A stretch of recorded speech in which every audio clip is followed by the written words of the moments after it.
Good morning, good morning, good morning. What? 2024, baby. 2024, baby. We got full day planned.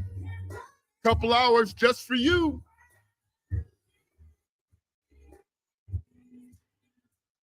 Hey, Rashawn. Hey, y'all need to tell me if I'm yelling.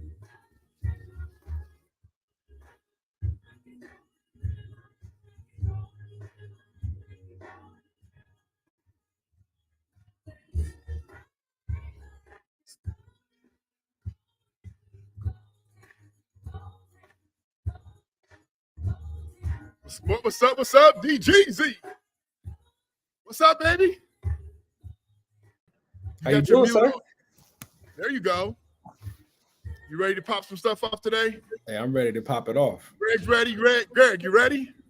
Yes. Hey, manifest the. See my. Can you Manifest fix that? What? My label right there. It just says manifest the.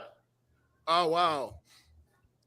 Man, you might want to go out and come back in because mine is all there. I didn't touch it. Oh, that's not you? Okay. All right. I'll pop I don't think so. Check it out though. Coach Don, you back there?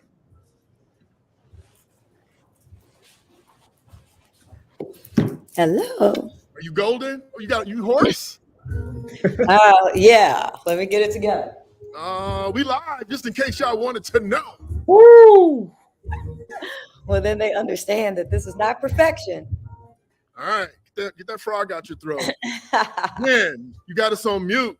Jen, you ready? Yep, I'm ready. Let's do this. Well, we're gonna set it off here in a couple seconds. We got 2 minutes. Hopefully everybody's golden. Hopefully everybody's ready. We got a full few hours of high-end content. There's an agenda, and let me tell you who's popping off first. Of course, I'm gonna open up. Then we got Greg, the manifestation guru. We got Greg popping off. Then we're bringing Jennifer. She's gonna talk about building your business brand for you entrepreneurs. If you just want to look good, let's just talk about looking good. Right? You need a little Jen in your life. But she's gonna talk about what's essential going into 2024. And then we have a panel discussion with our health experts. So we're gonna bring in Christian, Darlene, and Patrick. And we got Christian going in. Christian is amazing on gut health. Coach Don and I interviewed him on our podcast earlier this year. We got Darlene talking about stem cell relief. At 1:30, we got Patrick talking about fitness. Then we got our second panel discussion, best practices for your self-development with Coach Don, Isabel, and myself. Then we got Coach Don, we got Isabel, then we got Devin, DGZ, real estate king. Yeah. What? All right, we're getting ready to get started. So I'll see you all, put you all backstage. You don't have to stay for the full, but make sure you're available before your set. Talk to you all later.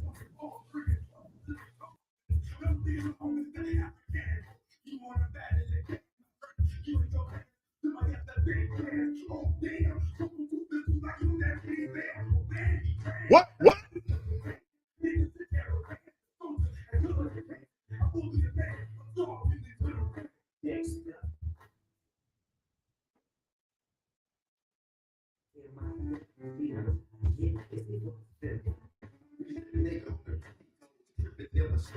All right, it is 12 o'clock Eastern time on the nose, and I'm excited to bring you a host of amazing experts that are going to help you go beyond your borders to manifest your 24K life. You know, I talk about 24K life all of the time because it is my code word to figure out, oh, come on in, Coach Mel. It's the code word to creating and manifesting your personal DNA. Come on in, Coach Mel. How you doing, sir?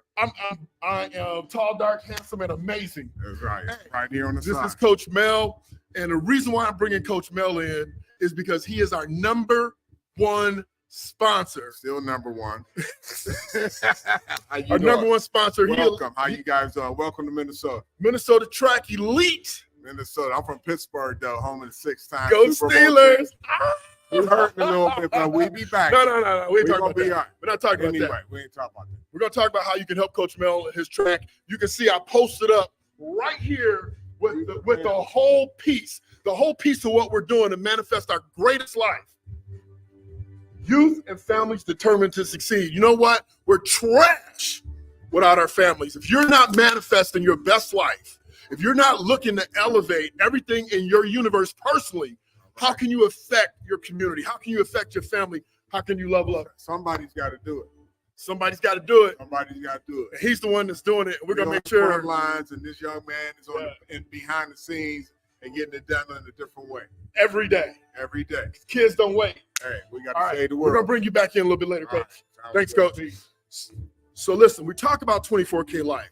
24K is not about being rich. It is about elevating yourself to deliver your absolute, unequivocal, best self possible. Now, because I'm money driven, I'm going to tie the money into it. So when you are the best athlete, when you're the best doctor, when you're the best copywriter, when you're the best coach, when you're at your best, the world, not America, the world will pay you for your greatness. Now, if you doubt me for a second, just go look at your community. Go look at the people that are doing it, and they look like they're doing it with ease and flow. So today, we're talking about going beyond your boundaries, breaking out of that box so that you can manifest the life of your dreams.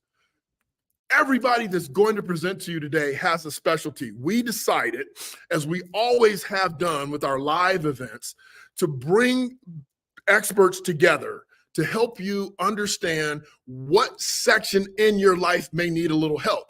See, some of us are doing amazing in our relationships. Some of us are doing amazing with our finances, but you're struggling a little bit maybe on that connection. Maybe you're struggling on your spirituality. Maybe you're struggling with your physical body.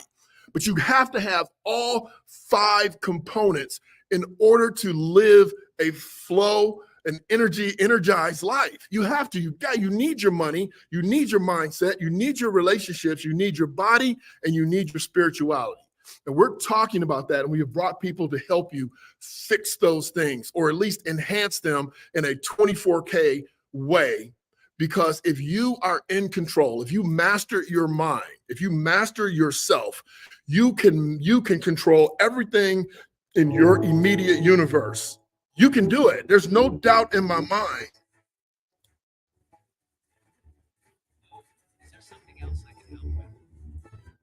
There's no doubt in my mind that you can have everything that you ever wanted. So we're going to open up, and we're going to talk about how, number one, to set your intentions.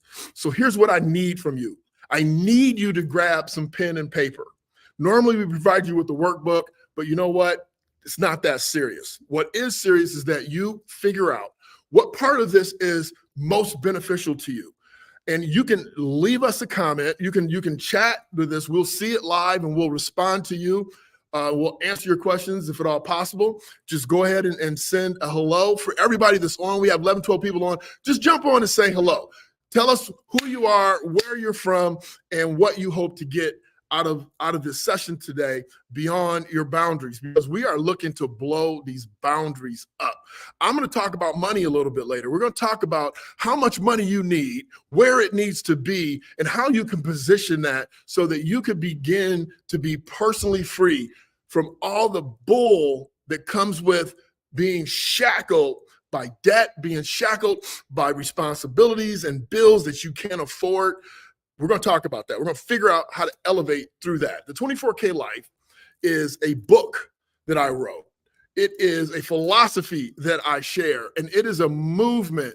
Hi, Karen. How are you? Hi, Coach Dawn. Hi, Sean. Karen is in Virginia. Karen, do you have a new grandbaby yet? I don't know. Do you have a new grandbaby yet? I got to see Sherry Harrington from Tampa, Florida, living beyond boundaries. Hey, we're going to hashtag everything 2024K because this is our season to be amazing. Hi, Beth. Beth, BGSU, Ziggy Zumba. Beth was one of my favorite people in college. Beth, how are you? Thank you for joining us. We have a tremendous amount of experts around. Yolanda, how are you? Thanks for joining us. Everybody else, jump on and let us know who you are, where you're from, what you're doing. Beth, where do you live? Did you put it down? Oh, Akron, Ohio. Oh, you out there with the mafia, Beth. Go Falcons. So we want to talk about the intent. So this year, going into 2024, and we're going to use today as the exact example of what needs to happen. So anytime I have a meeting, right? She says, you know my people. Anytime you have a meeting, anytime you have a phone call, anytime you have a serious conversation, you need to take a step back and you need to set your intent. Like, what results do you want out of this particular interaction? Like, what do you want out of spending your time here today? Do you want to learn? Do you want to be encouraged? Do you want finally to get unstuck, to hear something that's going to motivate you? Do you want to learn a new habit, a new tool, a new technique? Are you hoping to leave on a higher vibe? Are you hoping to get some money tips? Are you hoping to get some health tips, some mindset tips? You know, everybody on our team has invited their group, their family, their tribe to this particular session. And reason why I ask these particular experts is because they're so vast. And I talk about money. I want all my tribe to learn more about their mindset, to learn more about their life skills, to learn more about manifesting. So we've combined all these things. Some of these people, most of these people are individuals that I've interviewed over the last year on our podcast that I thought were just fucking amazing. Right? They are the 24K people. They are the ones that really drop some dimes to help people, and their heart was heart-centered for people. We are here to set you free from whatever shackles are holding you back. And if it's just moral support, if it's just 24K support or information, we want to do that. So, hey, we're going to jump right in, and we're going to have Greg pop on. And I'm going to talk to Greg, and I put Greg first. Now, if you think that I do anything without setting intent, including organizing this for your greater good, because I prayed about this, I thought about this, and I structured this for your greater good. So we're going to start by setting our intent for manifestation. We want to manifest the life that we see for ourselves in real time, in real actions in 2024. All of this woo-woo happy thinking, no. We're going to combine some science, some facts, and some actions, the law of action into motion to help you elevate your life. And so I've selected Greg. Somebody gave me a heart, and if you don't know, I love the hearts. Hi, Jen. How are you? Jen's from Minneapolis. Hey, Jen. Non-alcoholic beverages. Jen, we're going to party with Jen. She serves the non-alcoholic beverages. Her company is just blowing the fuck up because everybody doesn't drink. Everybody doesn't drink, and you don't need to drink to have fun. But we're bringing Greg in. Greg, what's good, my man? Hey, good morning, Derek, or good afternoon at this point. Excited. Good afternoon, depending on where you are. Some people they're all over the place.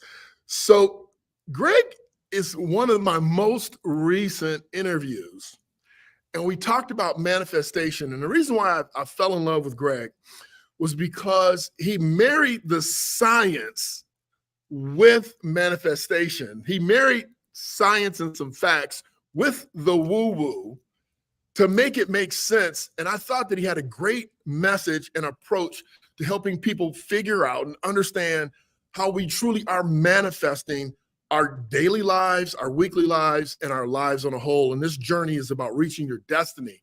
So I wanted Greg to start to jump into. Now, he's not going to go into a whole bunch of details because he's only got 15 minutes or so. So here's the deal. If you have a question along the way, just make sure you ask it. And what I will do is pop in and ask Greg those questions that you have, or any of our other experts that you might have when it's their turn to pop up and go on. Greg, the floor is yours, brother. Manifest away. Thank you so much, Derek. Wow. As Derek was so kind to let you know, I am Greg Kuhn. I am a manifesting coach. That means I am an expert at turning up your manifesting power. I have 9 books that I've written on the topic of turning up your manifesting power. My latest one was published in September. It's right behind me here. And I know how to turn up your manifesting power in any area of your life. And that's what I'm going to share with you today, as Derek said, in 15 brief minutes. In fact, today, I'm going to bust the biggest myths about manifesting. I'm going to share with you exactly how I manifest my dreams, and I'm going to share exactly how you can manifest yours in 2024. Pretty exciting. First, I want to thank you, Derek, for scheduling me as the leadoff hitter in today's amazing life-changing event, Beyond Boundaries. I understand the importance of a leadoff hitter, and in this case, it's doubly important because my message, what I have to share with you today, is the cement that binds your 24K life. Let me share with you what I mean by that. Let's get started. The first primary myth that I encounter about manifesting is that it's mystical, that it's esoteric. Manifesting is an ordinary practice. It's almost mundane because we all do it in every moment of our lives. We know this now. We can't opt out of manifesting our own unique version of all of this, of all of reality in every moment of our lives. That is what we do as human beings. The second biggest myth that I run into about manifesting is that you are responsible, or that you are to blame for the bad stuff in your life that you are manifesting. Now, don't get me wrong. You are responsible for fixing the bad stuff, but unless you're doing it on purpose, which I highly doubt, you are not to blame. It's your beliefs. We know this now. Your beliefs, they're stronger than your dreams. They're stronger than your thoughts. They're stronger than your words. They're even stronger than your actions. How? How could that be? You might be asking. I'd ask that if I were you. And it's a good question.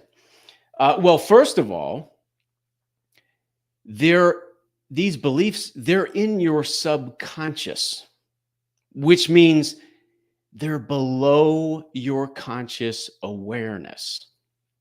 Also, they do not understand logic. They don't even understand word-based communication. So all this is gibberish to them. And they don't even jibe with emotions that are too different from what's already in there. your subconscious beliefs manifest everything. They manifest your entire life. They manifest a unique version of all of reality for you,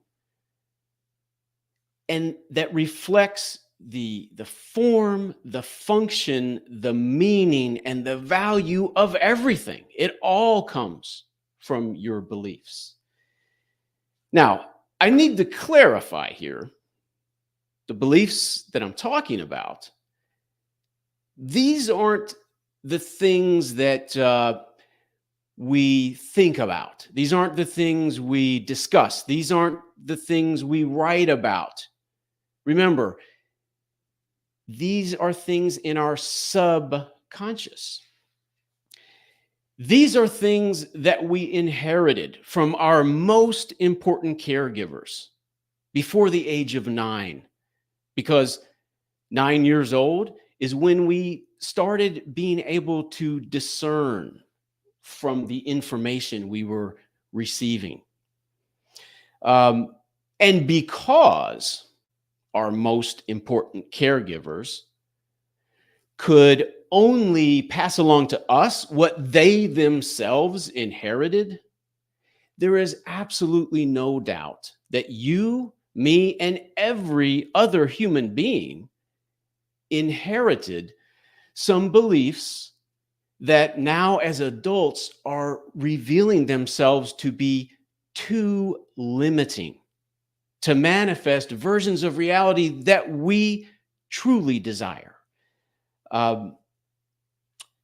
You're not aware of these beliefs, but you can see their shadows every day in your life. Their shadows are the parts of your life that are unfulfilling, dissatisfying, painful. You can take the greatest actions. You can give your best effort. You can find and follow the best instructions possible. And by the way, we should do those things. We should always do those things. But you cannot manifest anything that you don't believe. We all know this. We've all experienced this. I work hard, I exercise, I work hard, I eat right, I watch my diet. But I'm still unhappy with my body. I'm still too heavy. Or I work hard, I save my money, I do the right things to acquire money, and yet I'm still too broke. I'm still unhappy with my finances. In fact, actually, I love meeting somebody in that situation. I love meeting someone who has had it with not manifesting life the way they really want to. Someone who's fed up, someone who's been working hard, someone who's motivated, somebody who is willing to do what it takes, and they need a boost. I love meeting someone like that because I know what they need, and I have what they need. They need to grow their inherited subconscious beliefs. And you know what? Most of the time, that is the missing ingredient. Now, I learned all this the hard way almost 20 years ago. I'm going to share something very personal with you. It was June 2006, and I got a call from my attorney that I had been dreading. But I knew it was coming because I had been working for the last 5 years or so, working my butt off to make my real estate business into something. And at a certain point, I actually was working to simply keep it afloat. And all that had happened for me was a slow, steady, downward spiral that now had become a complete and total disaster. Greg, I can only buy you 6 more months, she said, which meant at age 38 and a father of 3, I was going to be, I was going to have 15 foreclosures. I was going to have over $1 million in debt. I was going to declare bankruptcy. And nothing I had been doing had moved the needle at all. I was hopeless at that point. So, out of desperation, I created a plan to manifest my reality differently based on growing my inherited subconscious beliefs. And I based my plan on quantum physics and brain science primarily. I didn't have anything to lose. So I made growing my subconscious inherited beliefs my primary focus every day, along with continuing to work on my real estate business. As I grew my inherited subconscious beliefs, all of a sudden, everything I was doing started to work. Where before there had been nothing but hopelessness. Now I was manifesting people and money, solutions, opportunities that were never there before. In fact, I have a very vivid memory of a phone call from my attorney. She was laughing and saying, "Greg, I have no idea why this bank is doing this for you. There is no reason for them to do this." But I knew why. I knew why they were doing it for me. It was because I was growing my inherited subconscious beliefs. It was because I was finally acquiring the cement that we need to make our dreams finally manifest. By July 2007, a little over a year later, I looked up and I had zero debt. I had not a bit of debt. I never had any foreclosures and I never declared bankruptcy. That is the power of growing your beliefs. That is the power of the cement. Now, I still follow that plan. It's a very simple plan. I find great direction, the best instructions I can find. Then I give my best effort to follow them while I grow my inherited subconscious beliefs. And you know what? I have found that nothing is impossible. I'm still manifesting miracles today. At age 56, I am manifesting the best health and fitness of my life. I am manifesting a marriage to my soulmate. I am manifesting fulfilling relationships with my 4 adult sons. I am manifesting wealth. And I am manifesting an amazing career where I get to help people turn up their manifesting power. Talk about exciting. And today, those are exactly the kind of miracles that I'm interested in manifesting. You can do any of that too. You can identify an expert that will give you fantastic instructions and direction. You can provide the effort. You can give your best effort to following those instructions. And you can grow your inherited subconscious beliefs. The only limits are going to be how much you're willing to grow those beliefs.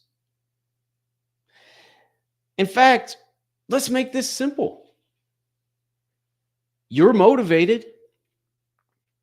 You've got access right now, today, in Beyond Boundaries, to an amazing panel of experts and thought leaders, ready and willing to provide you with world-class instructions in a wide variety of life pursuits and desires: health, wealth, mindset. You've seen the panel.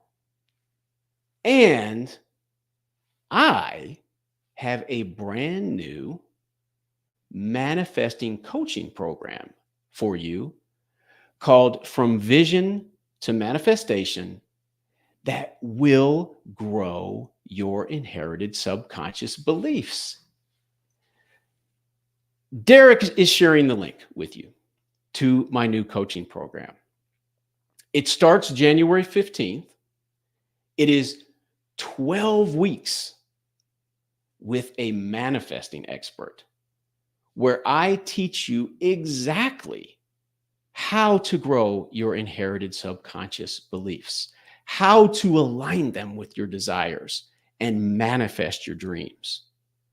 You are going to have one-on-one calls with me at the beginning and at the conclusion of our journey.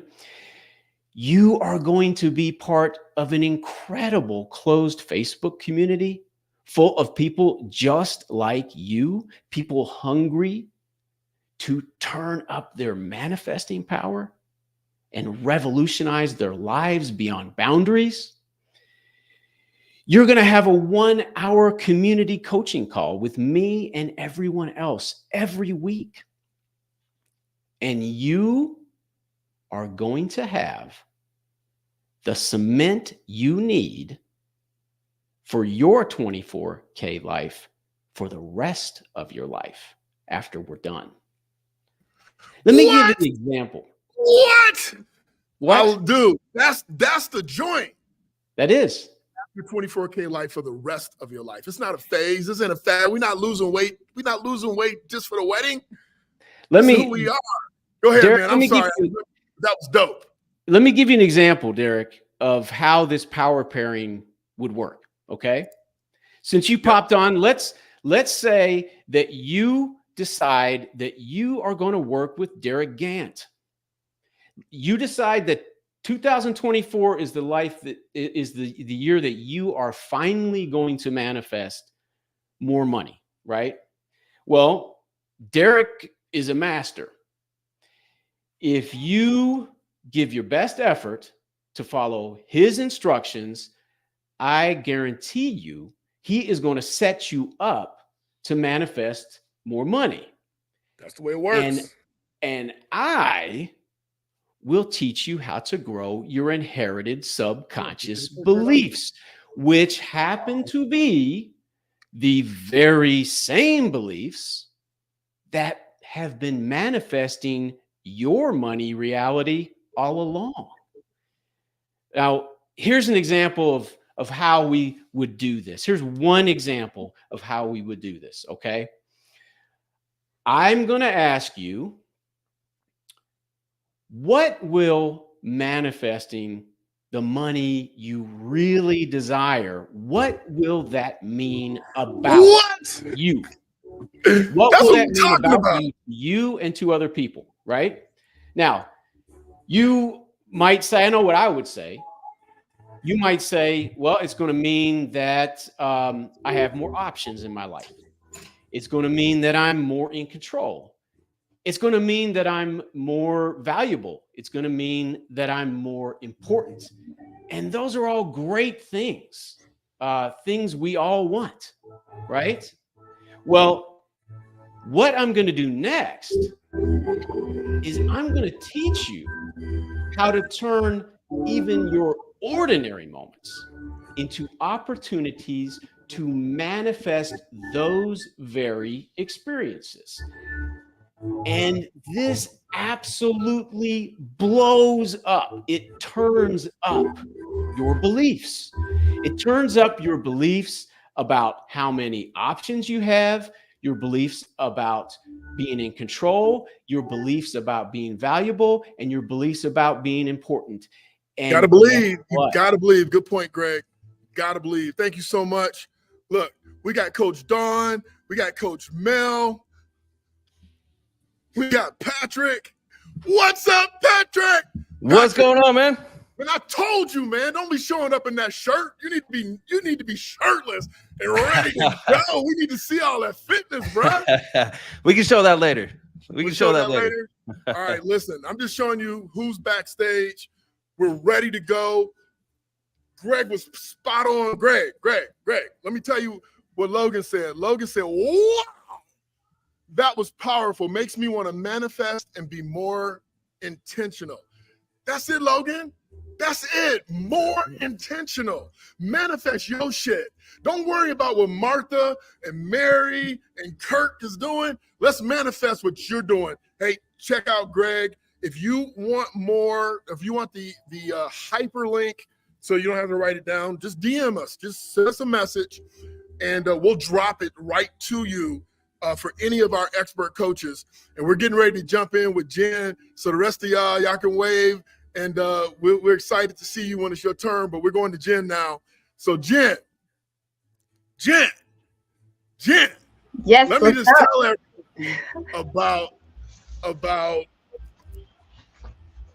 about our relationship. So I meet Jen. I don't even know how I met Jen. I Instagram. met Jen, and she was like, now, for those that don't know me, I'm getting ready to exaggerate. I'm telling you up front, just so you know. She was like, oh my God, 24K life is amazing. It's incredible. I get it. I see it. You're a money coach. Jen's a money guru also. She's not coming today as a money guru, but she's a money guru also. And she started, looking at some of my stuff, and she started sending me stuff like, hey, you spelled this wrong. Hey, this comma's in the wrong spot. And the more we became friends, she started saying, hey, that sentence doesn't make sense. And then we became more friends, and she was like, hey, I can't stand the font that you use, right? And then the mother of all mothers, one day she said, hey, let me ask you a question. And I'm like, yeah, what's up? She goes, don't get mad. I'm like, what's up? She goes, why is your 24K logo yellow instead of gold? I was like, I don't know. She said, would you be open for me to rebrand, to maybe spit shine your brand? And I was like, well, what are you talking about? So she says, listen, I'm going to touch your brand. And when I finish, it's going to be competitive with Coca-Cola, Pepsi, or any other national big company that has a brand. We're going to set your brand straight. And I was like, I'm in. I don't care what it costs. I'm in. And so that's my introduction to Jen. Jen is amazing. She is definitely particular. She circled back not too long ago and says, hey, I see you're not using the font that I structured all your stuff on. You're using the font. Am I lying? Jen, am I lying? No, you're not. He's not. I'm like, oh my goodness, you're going off brand again. Yeah, going off brand. So she makes sure you stay on brand. Now, here's the deal. For those of you who don't know you have a brand, you have been sleepwalking. I don't care if you have a business or not. you are your brand. Jen's going to talk about some of this. But before we get started, Jen, why don't you just tell us, give us the overall big picture of what you do? Yeah, so thank you for that introduction. I love the story. I see some of your familiar names in the chat, so good to see you. So for me, my experience starts over 25 years ago, and I started as a graphic designer. I did a lot of work for the movie entertainment industry for the movies, and then I also moved into the video gaming space. I did packaging and displays. And then in the more recent years, it's switched over to branding for a lot of consultants, professional experts, coaches, and online entrepreneurs. And it's working on their social media, it's working on their branding, their graphics. And I think one of the things that is one of the biggest misconceptions is that branding is like, oh, I need a logo. And I want to encourage you to expand and open your mind to know that your brand is so much bigger than just one of these elements that are involved in the whole process. Well, thank you for that. And tell us what else, because you're missing a whole lot of stuff. I'm just saying, you're missing a lot of stuff. I mean, I also have 18 years experience as in the financial space, but we're not here to talk about that. But okay. And what else? You wrote a book. You did TEDx talks. Yeah. You traveled the country. Okay, so when I get brought on to talk about a particular thing, I kind of just tunnel vision focus on that thing. But yes, Derek's right. In fact, we didn't co-write, but we worked on our books that we published around the same time. I designed the jacket, the cover, the sleeve. My goodness, so many edits from this guy, and all the internal pages. And then all the support graphics for it, and then rebranding it. So I've worked on that. Is not something I focus on now. So please don't ask me about designing your book if you're an up and coming author. But I have written and published 6 books, and I am also a speaker.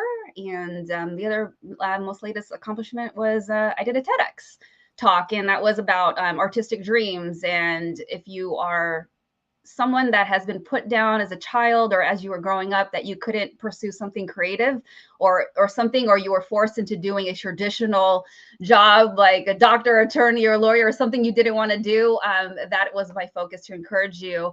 And I want to give a shout out to Greg for his talk about manifestation, that you really can manifest those dreams and those different desires. It doesn't matter what other people say. It's what you believe and what you're willing to put action into.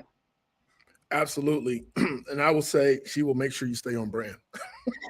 So Jen, how can coaches and entrepreneurs ensure authenticity in their visual identity when it comes to their target audience?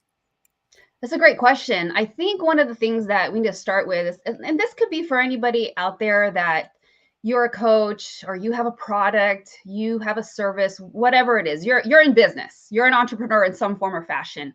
One of the things that I think we need to do and focus on is starting with a foundation. A lot of times we do this backwards, where we're like, oh, I have this idea and I need a website and I need a logo and I need this and this, and I need to make business cards and all these different things because we're excited.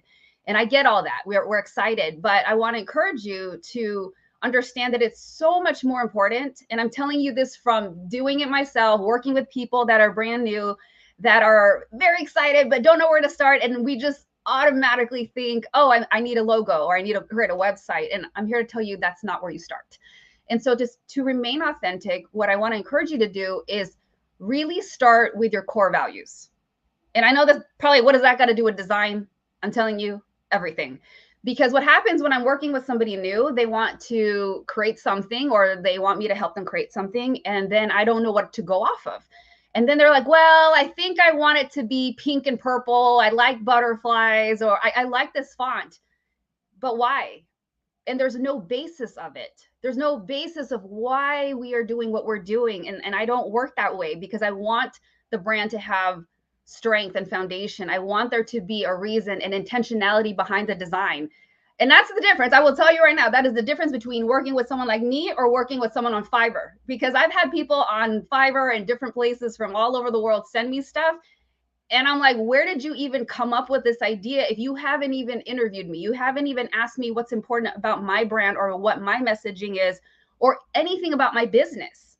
Yeah, you can go online and get something for $25. Don't think I don't know about that.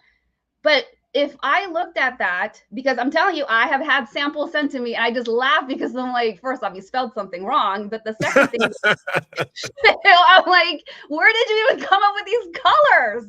I don't even know where you came up with this idea. So it's kind of funny because I've seen it, I've experienced it. And so what happens is when we don't identify our values, whether that's integrity, maybe it's wealth, maybe it's opulence, whatever, maybe it's health, whatever those brand values are, identify those five, at least five, identify those five values, because from there we develop like, okay, now what's the color palette that makes sense with those values? Okay, now what's the typography, the fonts? Everything comes from an intentional reason why I pick what I pick. Yeah, because your values have colors that represent them, right? I mean, that's what I was taught. Like blue is for trust, you know. So coming up with those values as a foundation helps you to really marry together, not necessarily what me as an entrepreneur, what I want, but more importantly, what my avatar or my potential customer expects. Yes. Is that pretty much okay? So what do you think is the biggest mistake? I mean, I think you kind of answered like what the biggest mistake is. People go off their feelings and their thoughts and versus really going through the process. I've seen all kinds of interesting things. Oh, I want pink and purple, like I said, butterflies, because I love that. Or, you know what? I love riding motorcycles. Can we put a motorcycle in the logo? And I'm just like, what are we doing here? Like, that has nothing, that's you personally, but that has nothing to do with your product. It's just, and I get it, it's cute, but we're trying to run a business here. We're trying to elevate your brand. If you want to do that, go ahead, but I will tell you your brand will suffer because it doesn't make sense. Now, if it made sense, and if you can convince me that there was a reason why this is part of the story and why the product is XYZ, then there's a reason. But to just haphazardly go, oh, because I love that, I want to put a cute puppy in there, it doesn't make sense. You see, I mean, no big Fortune 500 company would do that. So if you want to elevate and get to the 24K level, we don't do branding like that. We don't pick making our logos. We don't pay $25 for our logos. We do everything with intentionality and design and reasoning behind every choice. What we do, there is a reason for why we do it. So yes, I'm like such an advocate for doing core values. Right. So as you look at the landscape and as we move into a new season, a new year, you know, what advice would you give going into 2024 as to be aware of, or new things that are coming? I mean, obviously AI is huge, but anyway, what do you think? Oh, I love that you brought up AI. That's part of it. So I'm going to give you three that I recently stumbled upon, and things that I've embraced myself, or actually looking into how can I integrate it more into the design and marketing that I'm doing for not only myself, but for clients that I have right now. One that's really interesting is the decline of the influencer dominance. And what do I mean by that? How many of you out there look and go like, oh, I don't look like that. And, oh, it looks so perfect. And the video is like this. And they got like, 40,000 followers.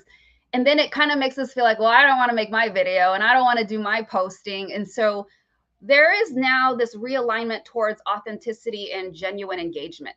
Because a lot of times these influencers are out there talking and stuff like that, but it's some of it's paid, some of it's not genuine. And so people are kind of tired of that. So a survey by Bizarre Voice revealed that 47% of consumers are tired of influencer content that seems inauthentic. And skepticism paves the way for a new kind of influencer, the everyday person. So they're not really looking, the consumers out there aren't really looking for super polished and super, oh, it's just it's so perfect. And the reason I want to share this with you, because that gives us all hope.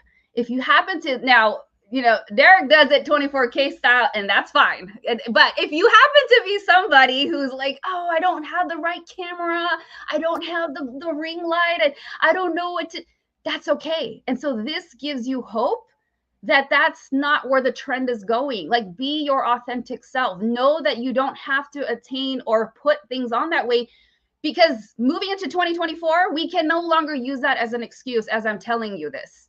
Your cell phone is enough. I'm telling you, you know what? I was just saying this. I was watching a movie. I swear to you, I was just saying this. Watching this movie. and it was like 1986. And I was like, look at this movie, and it was all grainy. Yeah. And I was like, you know what? We can shoot movies 10 times better quality than that movie in 1986 off of our telephone or device. So you're 100% right. You can't let anything stop you from manifesting the life of your dreams. Jen, we want to offer anyone and everyone that needs help with their branding to reach out to you. So direct message us if you want Jen to reach out to you and talk about her package, to talk about what she's offering going into 2024, because you got to get in early, because these graphic people, man, they only take so many projects at a time so they can keep their creativity focused. That's why I always ask my stuff in early. I might text early for she even wake up. So it's one of the first things she sees. This guy's all like last minute. 2 days. Well, that too, but it's early, still early. It's last minute and early. But Jen, thank you so much. We loved everything you had to say. And we appreciate you. If you decide you want to stick around, we love it. If not, we'll be sending you anybody that says they want some branding information. If you just got to figure out, I'm gonna bring Greg back on real quick, because he's gonna talk about how to manifest Jen as a coach. Because you know, it's not 2 cents. It's Greg. not $5. Yeah, exactly. It ain't $24.99. Greg. Yes, What sir. did you hear about manifesting, like, and not just Jen, I'm not trying to put Jen on the spot solely, but about manifesting something that you need in your life, like really quick. What's your thought about that, particularly like as a business owner? Manifesting something you really need in your life as a business owner. Yeah, like you did with a coach. Yeah, you got a power pair. You can't rely solely on your footwork. I mean, we got to do. I pride myself on my work ethic. I pride myself on rolling up my sleeves and getting after it. And I also pride myself on pairing myself with experts who can give me the instruction I need.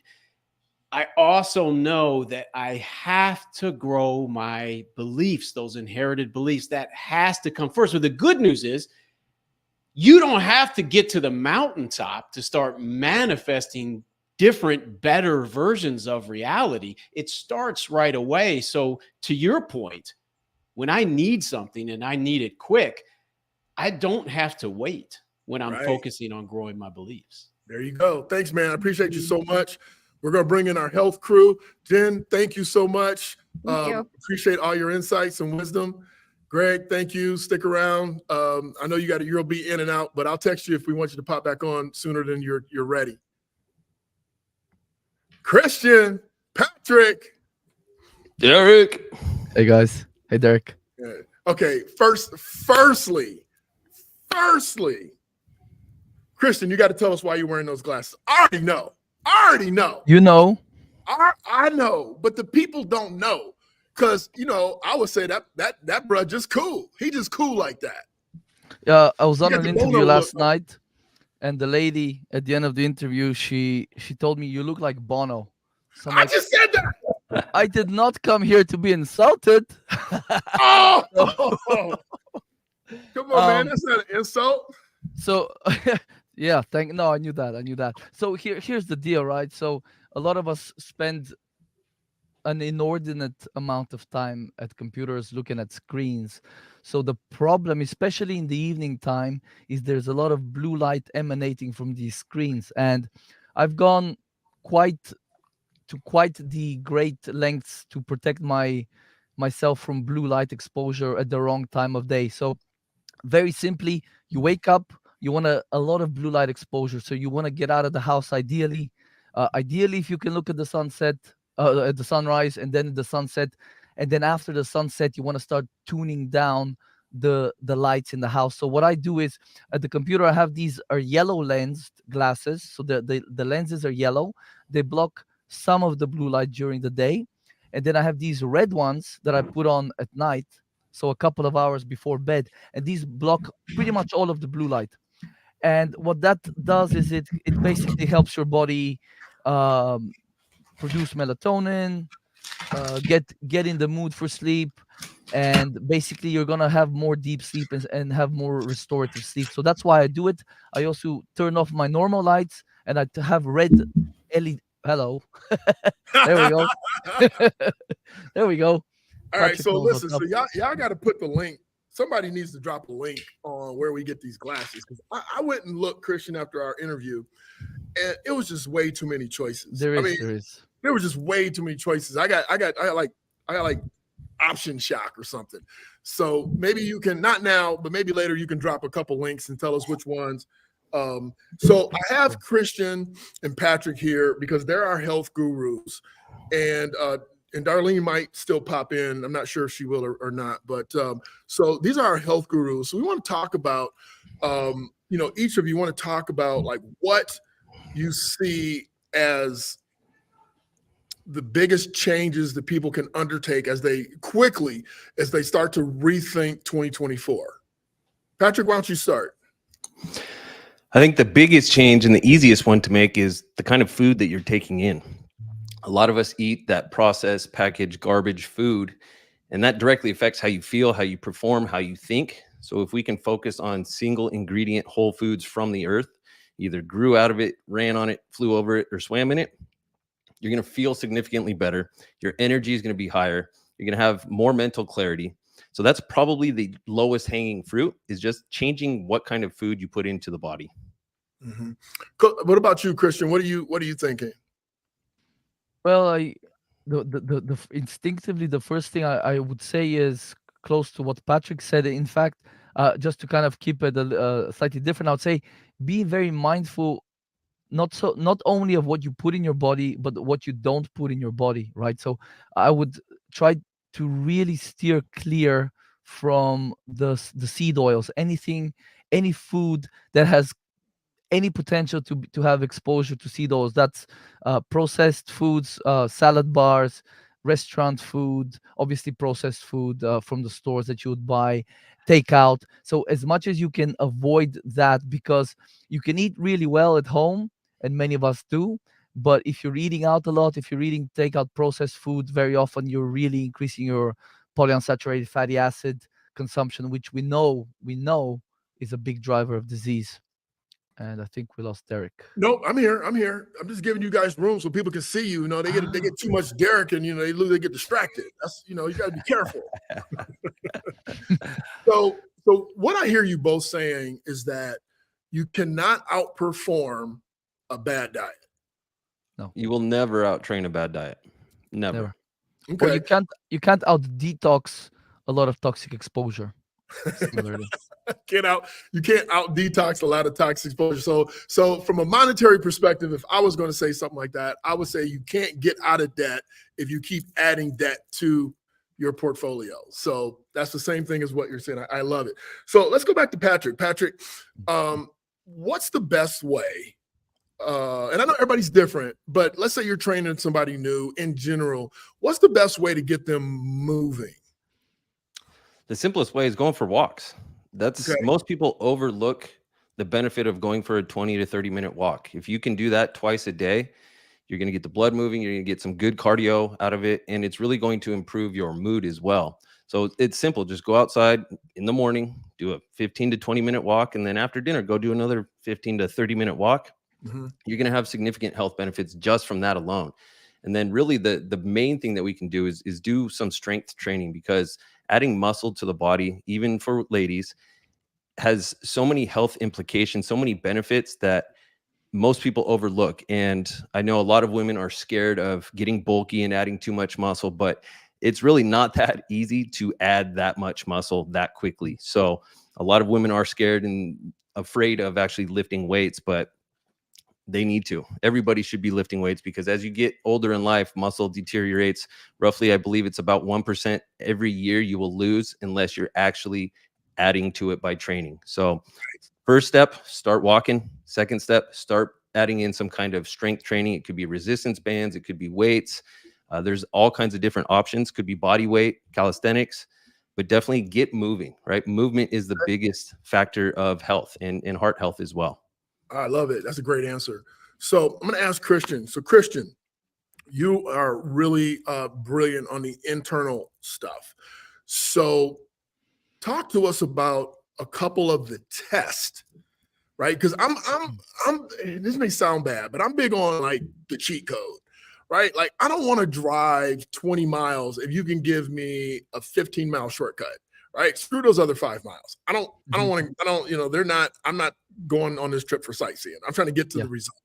Now I understand the process is the journey of getting there is part of the process, but I want you to share, like you have this tremendous portfolio of tests that people can take to let them know like all different types of things about their bodies. Why don't you pick a couple, because I can name a couple, but why don't you pick a couple of tests that people can go take that will give them some insights about how to move 2024 better and faster?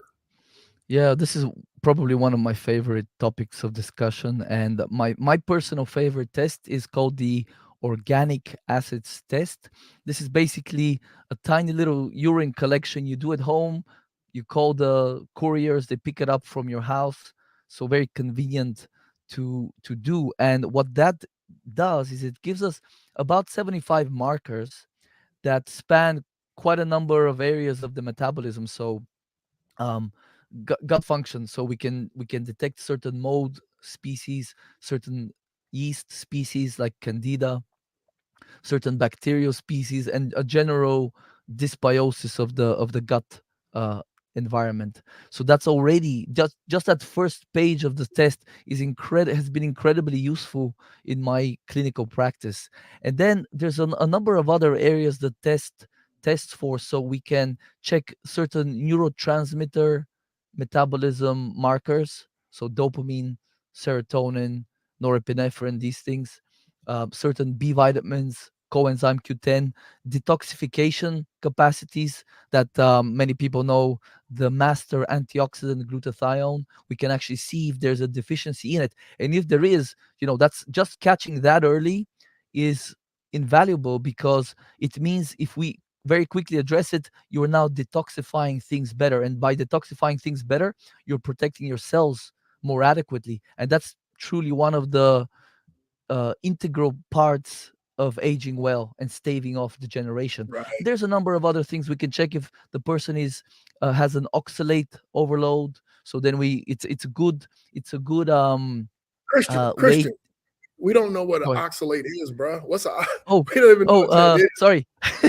I went too deep there. So oxalates, well, are basically, they're in a sense anti-nutrients that are generally found in a lot of plant foods. So grains, actually spinach is the highest containing highest oxalate containing food by a huge margin. So whenever someone tells me, I have a green smoothie in the morning, lots of spinach, especially if it's raw, I'm like, stop. If it's fine, All right, I'm like, so, hey, never, okay, wait, never, time out, ever again. time out. So you're up next on your solo. So I want you to start with that thought process. And then when you finish, we're going to bring Patrick up for his solo. Oh no, we're going, Patrick and I are going to do a Q&A. But so I want you to start right there, because that is, I don't know about you, Patrick, but I think that's interesting. Why should I not be drinking a green smoothie? Because I thought I was doing some shit. I thought I was doing some really healthy shit with my morning green smoothie. So so go for it, bro. We're going to let you rock and roll and educate us. And for those of you who don't know, Christian, are you in Portugal? Where are you? Yeah, I'm based in Portugal, but I work with people all over the world. So I just want everybody to know, because I'm not tooting your horn, I'm tooting my horn. I'm telling these people, I'm bringing them the experts from around the world that will help them with get directly at what they need. Go ahead, Christian. Tell us about the green smoothie. Yeah, so I know. Look, I'm actually at the moment. I just started working with my editor. I'm soon to complete my second book. It will be all about how to live longer, and it will be a multi-volume series. So volume 1 will be ready probably by early February next year. So in there, I detail a lot of things that we are all doing, or most of us are doing on a daily basis, that are purported to be healthy, but are anything but. And we can start with, fasting, keto diets, low carb diets. A lot of these things that we think are healthy are not healthy. But to get back to the topic at hand, spinach, green smoothies, a lot of greens. I'm not a fan of greens. I don't eat any greens. I've maybe eaten spinach maybe once in the last 3 years. So here's the problem with a lot of plant foods in general, especially if they're leaves, stems, and seeds. These are not intended for the plant to be eaten by other animals. The fruit is intended to be eaten. The idea is the fruit is eaten, and then the animal goes off somewhere with the seeds in its gut, and then they poops out the poop, and the seed is in a pile of manure, and it can start a new plant. So the fruit is the intended part. Now, spinach is leaves, and they have certain compounds that we can call them anti-nutrients broadly, but these are oxalates, like I mentioned already. These are mineral chelators. They literally bind to calcium, to magnesium, to iron, whether that's in your gut or in the actual plant itself. So some people will tell you, spinach has a lot of calcium and a lot of iron purportedly, but a lot of these nutrients are actually not bioavailable as it's known, because they are bound to something like either phytic acid, or in the case of spinach, to oxalate. So with the vegetables, it's kind of a double-edged sword, and with the seeds and the nuts and all those kind of grains. So it's a double-edged sword, because when they are raw, a lot of the minerals are not bioavailable. A lot of the stuff is in the plant cell, but that's very fibrous. There's a lot of cellulose, so we can't digest that, right? So these things are not accessible to our gut enzymes when this food is passing through our gut. So that's one problem. Now, when you cook them, in the case of vegetables, yes, you liberate a lot of these things, but you also destroy a lot of the fats, a lot of the water soluble vitamins, like the B vitamin family and vitamin C. And then with the case of nuts, so when they're raw, there's a lot of, again, like almonds have oxalates, cyanide, various other, phytic acid, tannins, phytoestrogens, a number of things that are actually harmful to humans and animals, of course. And we eating nuts raw is a bad idea.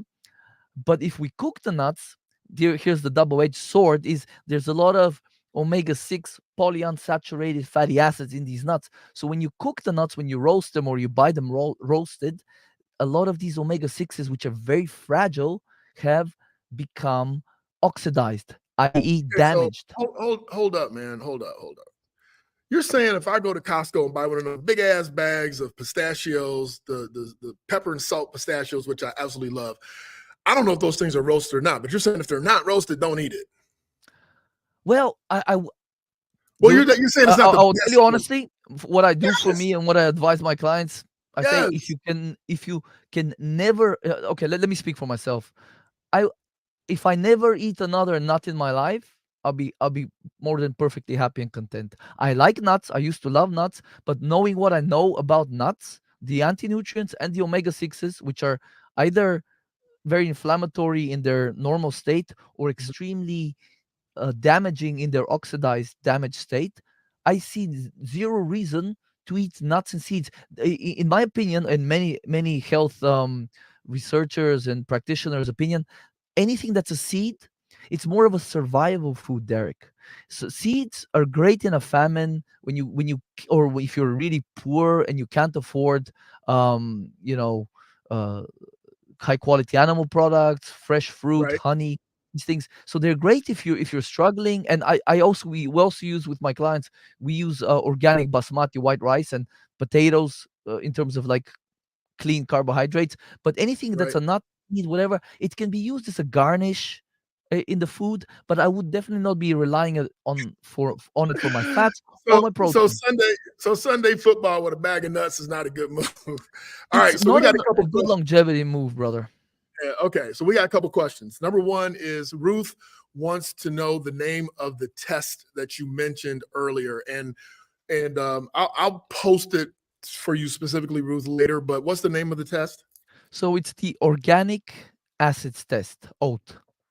Okay. My website, on my website, I have one of the pages. There's kind of I go through a sample test report. Okay, and I put your website up a couple seconds ago, and Beth Leopold wants to know. Beth wants to know, what are your thoughts on the parasitic cleanse? I asked you this on the interview, so this is a great question. Good job, Beth. Oh. Let's Falcons. We here. Literally this morning we were talking about that with my wife. We do this twice a year, sometimes more, depending on if we've been camping more or whatever else. I love it. I do it twice a year. Many of my clients, it's kind of not, I wouldn't say standard procedure, but for many of my clients it's a necessity. And actually a couple of weeks ago, one of my clients sent me a picture. She did a liver flush, which is another sort of standard procedure with my clients. She did a liver flush and she sent me a picture on a piece of toilet paper, this really long white wormy looking thing that she just expelled. She's been doing a kind of a periodic parasite cleanse now for 2 months on and off. So I really love it. Actually one of my favorite affordable syrups for that, it's called VF syrup. You can get it on iherb.com, and I think it's Christopher's is the brand. Dr. Christopher. If you type in Christopher VF syrup, it comes up. But anything that has those ingredients is going to be a really good anti-parasitic. So I think it has clove, artemisia, which is wormwood, and there was one more. It will come to me in a second. But these are kind of the kind of ingredients you're looking for in an anti-parasitic. And I think back in the day, farmers with the springtime at least would deworm their sheep and their goats and whatever, and they would actually deworm themselves. So back in the day, ancestrally, I think we did this more often, not like with supplements obviously, but even in my home country of Bulgaria, I remember in the winter time or anytime anybody was sick, we would always eat, like, we would crush garlic and we would eat copious amounts of garlic, which also has antiparasitic and antibacterial properties. So I think we've lost this kind of art of keeping our digestive tract clean of all sorts of creatures that would love to inhabit its warm environment. So love parasitic cleanses. All right. So Karen wants to know about anemia. She says that that she's been told to incorporate spinach and beets to combat her. Who told you that? Satan? Thanks, Satan. Oh man. Okay. So spinach. I have a podcast on my podcast. You can find it on the website. Why I don't eat spinach. I was mentioning that, and I go over the purported content of spinach. It's laughable, right? So anemia, it's actually quite a complex thing. There could be many different causes of anemia. So obviously you want to talk to your doctor. You definitely want to, if you're just getting diagnosed with the iron level, I think that's extremely irresponsible of a clinician to do that. Anemia needs to be evaluated by looking at iron, serum iron, ferritin, transferrin, and total iron binding capacity. So you want to kind of really get a picture of what's going on. Sometimes you can have a copper deficiency that could be contributing to the anemia. So my personal preference for improving iron status would be to supplement iron and copper together, but in a bioavailable form. So I know, Derek, I remember when we were talking, I mentioned how much I love liver, and you were like, and I went out. Listen, man, I ain't gonna lie. I went out because Coach Don and I interviewed you. We went out the next day and bought liver, and that shit's nice. It's still in my freezer though, bro. Bro, I went through pounds of liver since we last spoke. I've gone through multiple orders, multiple pounds of liver. Wow. My kid has probably eaten half her body weight in liver. Not that much. But yeah, tell us about the liver, because it is important. And I just got to step over the threshold and cook it. Yeah. But I am going to in 2024.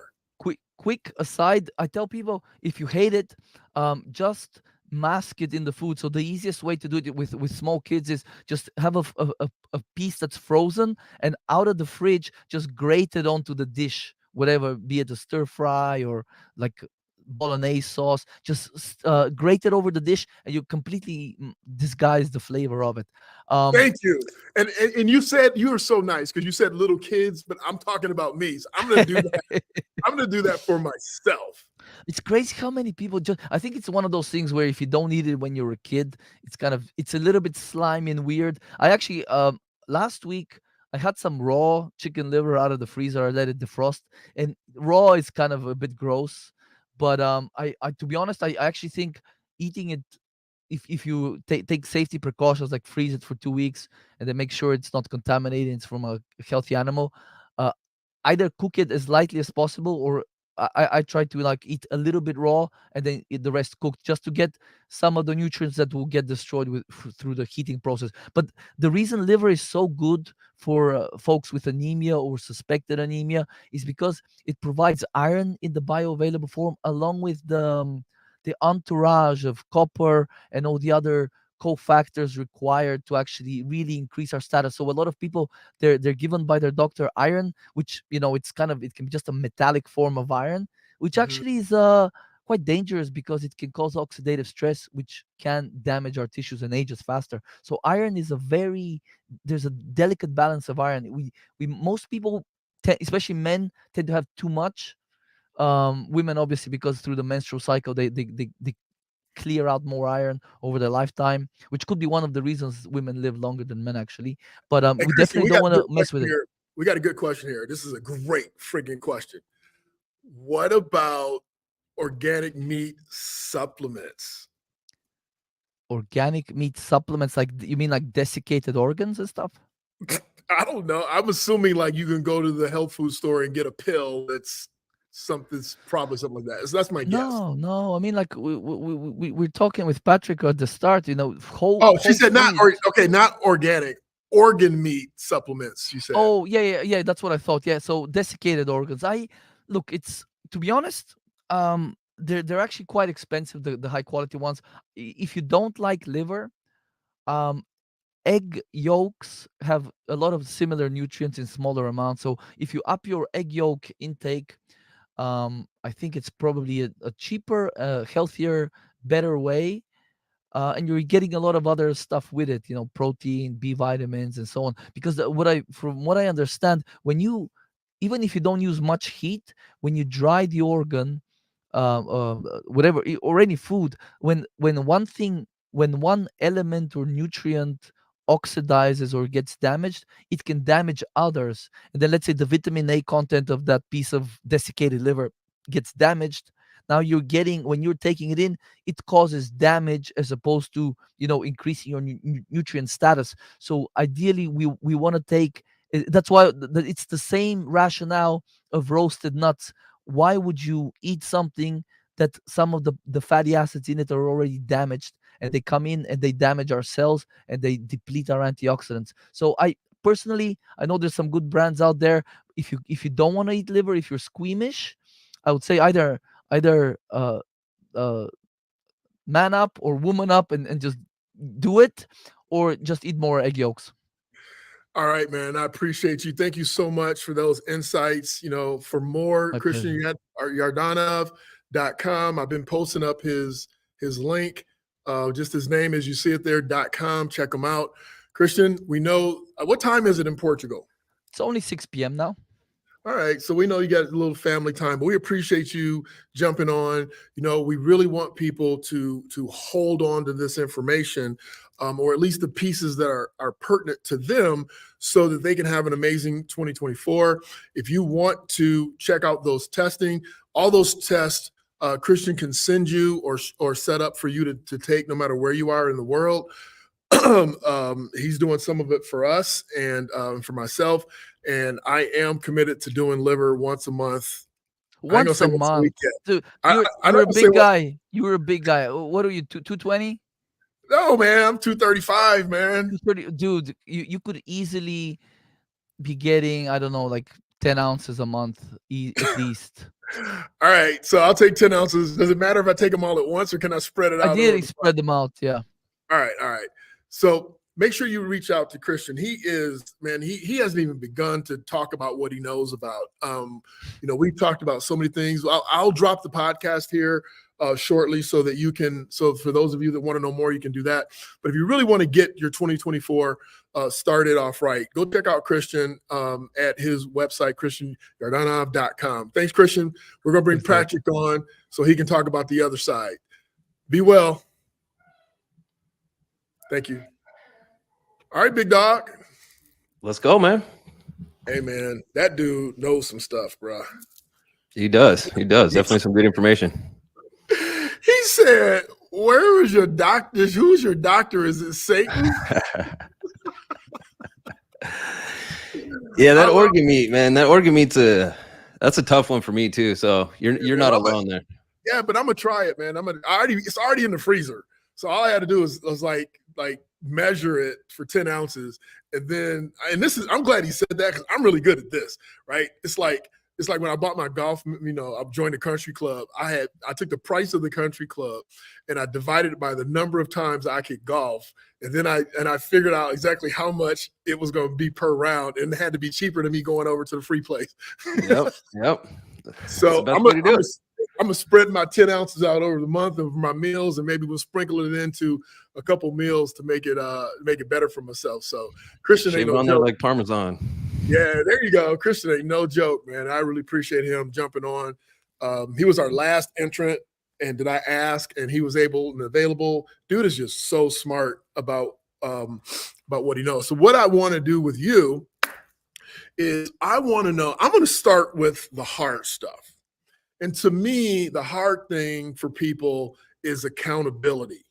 So how can people structure their 2024, their fitness goals for 2024 to be more accountable to themselves, to be accountable, maybe they need an outside accountability partner. But why don't you talk about accountability, and I'll tell you what, my brother at one point, he hired a fitness person like yourself to be his accountability partner. He already knew what to do, but he wasn't doing it. But he hired the expert. They gave him some insights on his nutrition. They gave him some insights on working out. But mostly, and I told him straight up, because he and I, we shoot straight. I'm like, bro, you're just paying somebody thousands of dollars to hold you accountable. And he goes, yeah, pretty much. Yeah. And I was the same way, right? I've been training for years now, and it wasn't until the end of last year that I actually dialed down and cut the fat that I was carrying, and that was because I hired a coach. And having that external accountability, even if it's somebody in your own home, you tell somebody your goals. Let's say it's fat loss, right? You tell them what you're trying to do. Just doing that alone, there's accountability, right? So when you have an external party or a third party that knows what you're trying to do, that is really willing to not necessarily put the screws to you, but to check in on you and see how your progress is going on, that makes a world of difference. And it totally changed me mentally and physically. And the whole point of training is really for the mental benefits. It's not for losing fat, because about 80% of that equation of dropping fat is through the nutrition. So we train, me and my clients and I, we train for the mental benefits, the clarity, the flow state, that feeling of being on fire and ready to attack the day. So when you have somebody that knows what your training regimen's supposed to be, what your nutrition is supposed to be, and they help you follow that blueprint that they've created for you, that is a game changer. It changed me completely. It changed my life. It changed my relationships, how I show up as a dad and a husband and a leader and a business owner. That accountability for me is crucial. And I know since 99% of us are the same, accountability, external accountability is the breaking or the game changer, or that breaking point for most people. Because if you're only working with yourself and you're only keeping your goals to yourself, a lot of times people don't keep their words to themselves, and they'll go back and they'll quit. They'll start, off on fire. They'll go hard 2-3 weeks, and then a little road bump shows up and they get thrown off course. And then they're like, I'll get back to it tomorrow, or I'll get back to it next week. Yeah, no, facts, man. That's why I wanted to start with accountability. But you said something that is really interesting, at least to me. And for those of you out there, please ask questions.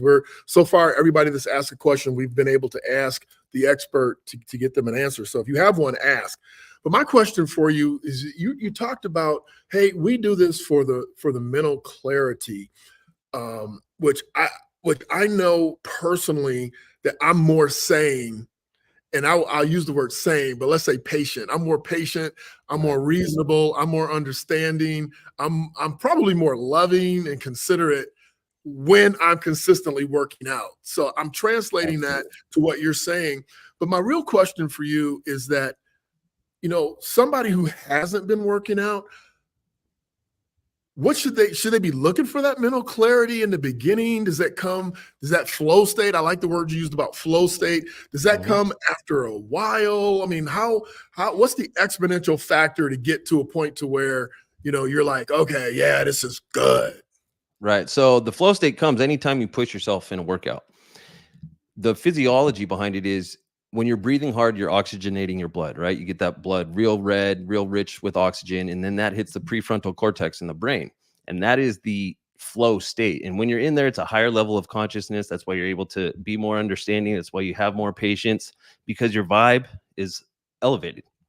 So anytime, and it could be a beginner, it could be somebody that's seasoned, that's been training their whole life. But when you push yourself hard and you get that breathing where you're like, you know, really breathing hard from pushing yourself physically, you reach that flow state and that higher vibration, that higher frequency, that higher level of consciousness. And that is really what we're all trying to get to, right? That's the next level of living. That's that leveled up version of us that we can bring back to our people, to our families, to our businesses, whatever it might be. But by pushing yourself physically, you reach a higher plane mentally and emotionally as well. Okay. So sticking with my theme of assuming that this person probably hasn't done anything in 3 to 6 to 12 to months to years. Sure. There is a exponential point. I'm a numbers dude, so I'm thinking about a graph with a point, you know, the X factor point to where the benefit to the pain crosses. I'm going to throw something out and let you answer it properly, because I don't know if this is not accurate, but I'm going to say that it's going to take, give or take, 3 workouts a week for 4 or 5 weeks before you start to really witness the benefits of working out, meaning you're not tired anymore at night or the middle of the day, meaning that you might start seeing some changes in your mind and your body. And I know those aren't accurate. So, but I wanted to put it out there so that you could clearly understand my question. What's that X factor so that people, because here's the reason why I want to put it out there. People that set New Year's resolutions break them within the first 2 weeks of the year. Yeah. So you got to get past a certain point in order to see the results. And I'm asking you in general, based on your point of 99% of us being the same, what's that point in your opinion? So 99% of the time we are the same, but this might be one of those circumstances where everybody's going to be a little bit different. But at the end of the day, we have to remove our time expectation, right? All of us have this certain expectation. I want to drop 40 pounds in 2 months. That's definitely possible. But what we have to look back on is our habits. What do our habits allow us to do? So this all starts with the mental side, right? The mindset is the basis for everything. And when you adjust your time frame or remove the time frame to achieve your goal, be it, you know, more energy, drop fat, build muscle, whatever it might be, you fall in love with the process. And so it doesn't really matter to you how long it takes, because you enjoy the work. You enjoy putting in the work because of how it makes you feel. And for me, and a lot of my clients, as soon as you start adhering to the blueprint, right? So you go maybe a few days, a week, you're starting to feel better, right? Because you're getting up, you're doing your workout, you're eating right, your body has more energy because you're putting in quality ingredients, quality fuel into the machine, and you're working out the crazy like you're referring to earlier, right? With the mental side of it.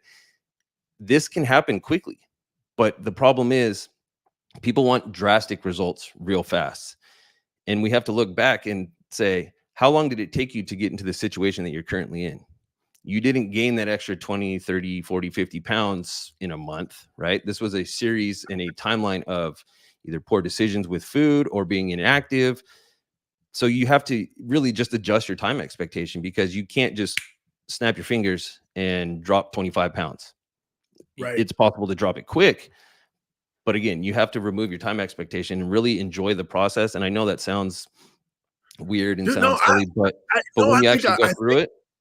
Yeah, Go I ahead. think I love that. I mean, I honestly, I think I completely am in love with that thought process, because if you get up and just go worry about this workout, just this workout, just Right. this meal, just this walk, you know, if we could just focus on just what we can control right now, and we do that with consistency, back to the accountability part, consistency and accountability, you're going to hit your 24K destiny.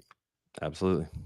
Right? Absolutely. And And then, again, right, it's only a matter of time. It's not a matter of if, as long as you adhere to that plan and you keep going. The goal would be 1% better every day, right? So 1% stronger, 1% leaner, 1% better than you were yesterday. And by falling in love with the work and actually just executing that plan, that 1% is guaranteed.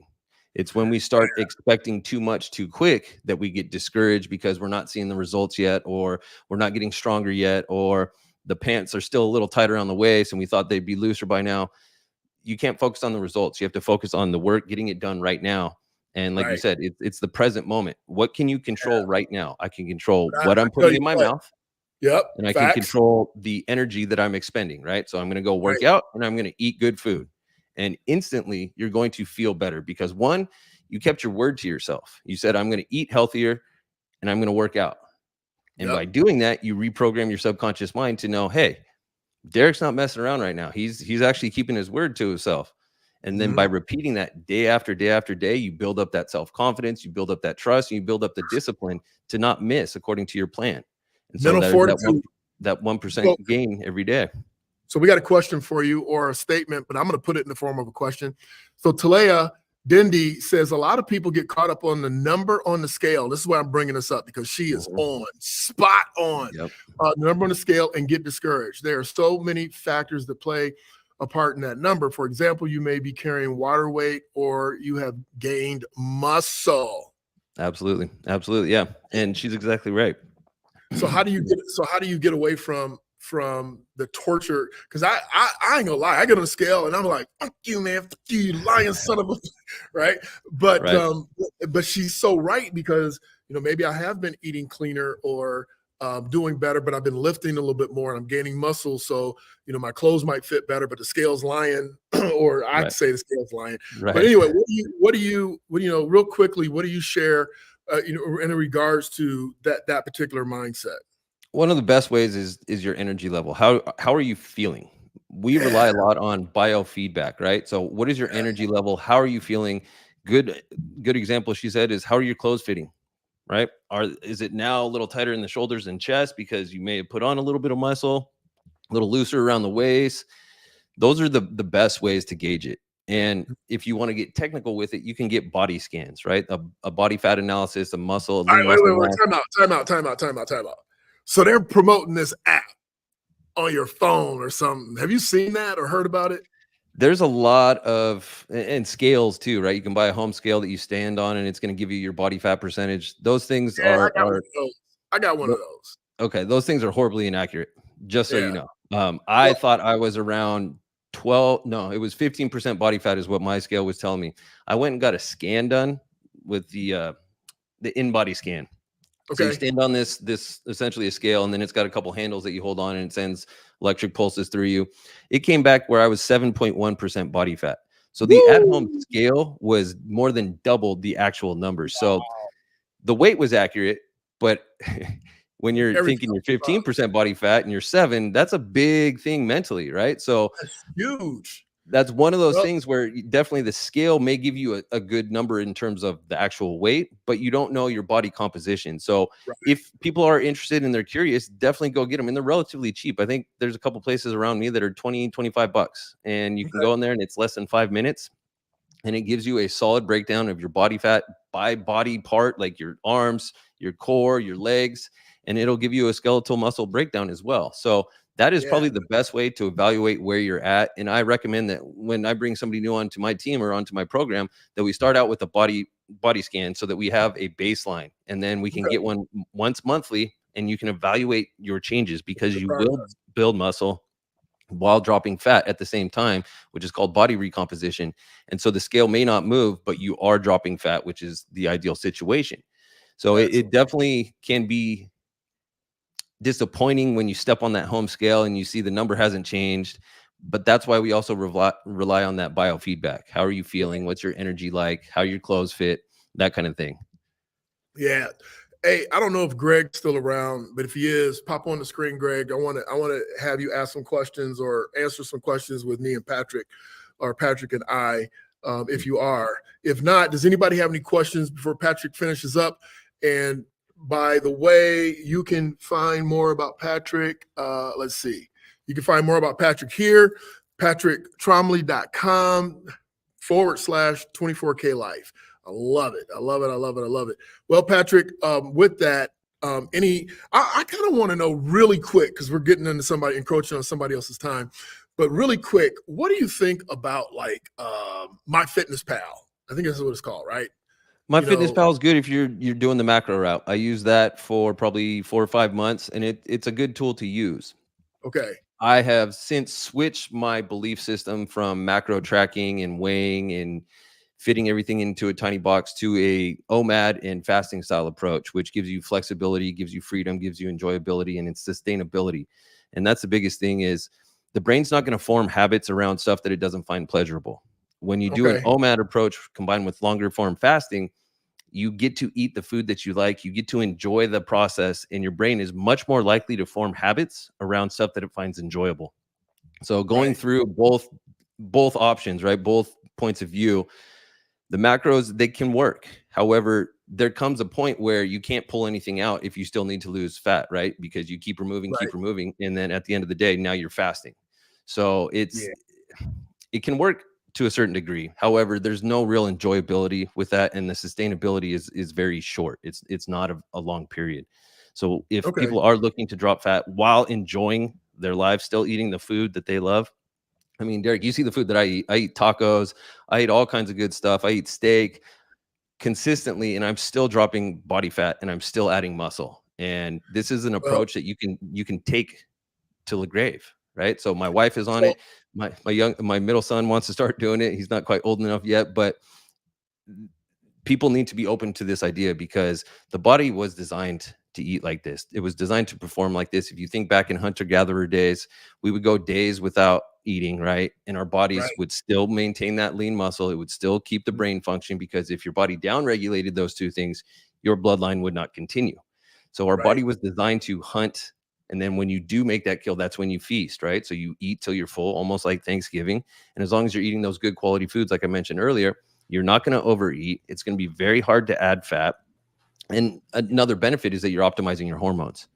So by keeping, and that's one of the hugest things, when you get into a longer form fast, growth hormone spikes anywhere from 2,000 to 3,000%. And growth hormone is great at mobilizing fat for energy. So not only is it going to mobilize the fat, it's going to help you build muscle, and it's going to keep your joints young. You get into, if you get a little more aggressive with it, you get to a 72-hour fast, your body gets stem cell production, right? So you increase stem cell production, and that's going to help any area that you may have injuries, anything like that. The body will divert those stem cells to where the body needs it most. So like I said, macros can work, but there are significant benefits to going to a OMAD, and which is a 1 meal a day and longer form fasting approach. Right. Got you. Well, I put Patrick's link up so everybody can go check him out. And Greg, you jumped in, you popped in and popped out of the screen. Are you there? There he is. Greg, he can't hear me. Oh, well. Hey, Derek. Hey, Patrick. What's up, Greg? Yeah, I'm just popping around, popping up and down. No, we like you. Catch me on the pop up. Patrick, I loved listening to what you had to say, and I love your content. This event got me introduced to you, and you really are a level up dad, aren't you? That's a goal. I mean, this whole approach is to really create the best version of us, right? And the foundation of becoming that best individual or that best version of us is fitness, nutrition, and fitness. And it's simple. We've made it real complicated. There's too much information out there. A lot of it is from fake fitness experts that say you do this crazy cleanse, you do these crazy workouts, and you're going to look like me. Well, the thing is, Right. they didn't do those crazy cleanses and they didn't do those crazy workouts to get into that shape that they're in. So there's a lot of misinformation out there, and I can't blame people for being confused and not knowing where to start. It's Hey, Patrick, Karen wants to know where's your liver at with about 3 oh laughing. yeah, see, He that's said, one thing "See?" that I haven't yet tried to take down. We'll see. Maybe we'll get to it this year in Tell him 2024. 10 ounces, man. He said 10 for me, so you can do 8 or 9, right? I mean, Yeah, there you go. Bigger than me, but not taller than me. But anyway, I brought Greg back because I wanted him to, not that you can't, because you can, of course, but he's the manifesting guru. So, Greg, when you're listening, I know you're a runner, Greg, so you got to take that crazy David Goggins running shit out of your head for a second. Let's act like you just been sitting on the couch and you want to manifest. I won't say the body of your dreams, but let's say you want to manifest, a 10x body, right? And Patrick, we know from Patrick that you got to watch what you eat. Number one, you got to be accountable. You have to put in some work. You got to get your mind clarity. But you're sitting on the couch. How is this person who doesn't work out going to change their conversation? And we're going to talk about this with Coach Dawn too, because she's going to get into some really interesting things as a life coach. But how do you start that conversation in your head from a manifestation point about fitness, Greg? Yeah, I don't know if I would tell the person sitting on the couch this to start. Okay. But I'll risk it. I'm 56. I'm in the best shape of my life. I run all the time. I eat very well. I drink a lot of water. I get lots of sleep. I do lots of things. I'm sure that Patrick could help me level up those things. But I'm going to make a bold statement. Those things I'm doing aren't what put me into this next level health and fitness. Those things that I'm doing, however, allow me to believe that I can manifest health and fitness. And while that could be splitting hairs in some cases, if you've been stuck, if you've been that person on the couch, you need to power pair me with Patrick. That's where you're going to see your 24 karat life explode. Right. So you need I'd like both. to add something to that real quick, Derek. So the approach that I take with my clients is ultimately it's our responsibility to deliver the best version of us to our family. That's our obligation, especially as men and leaders of the family. We need to lead by example. And the best version of us, like I said earlier, is a healthy and fit version.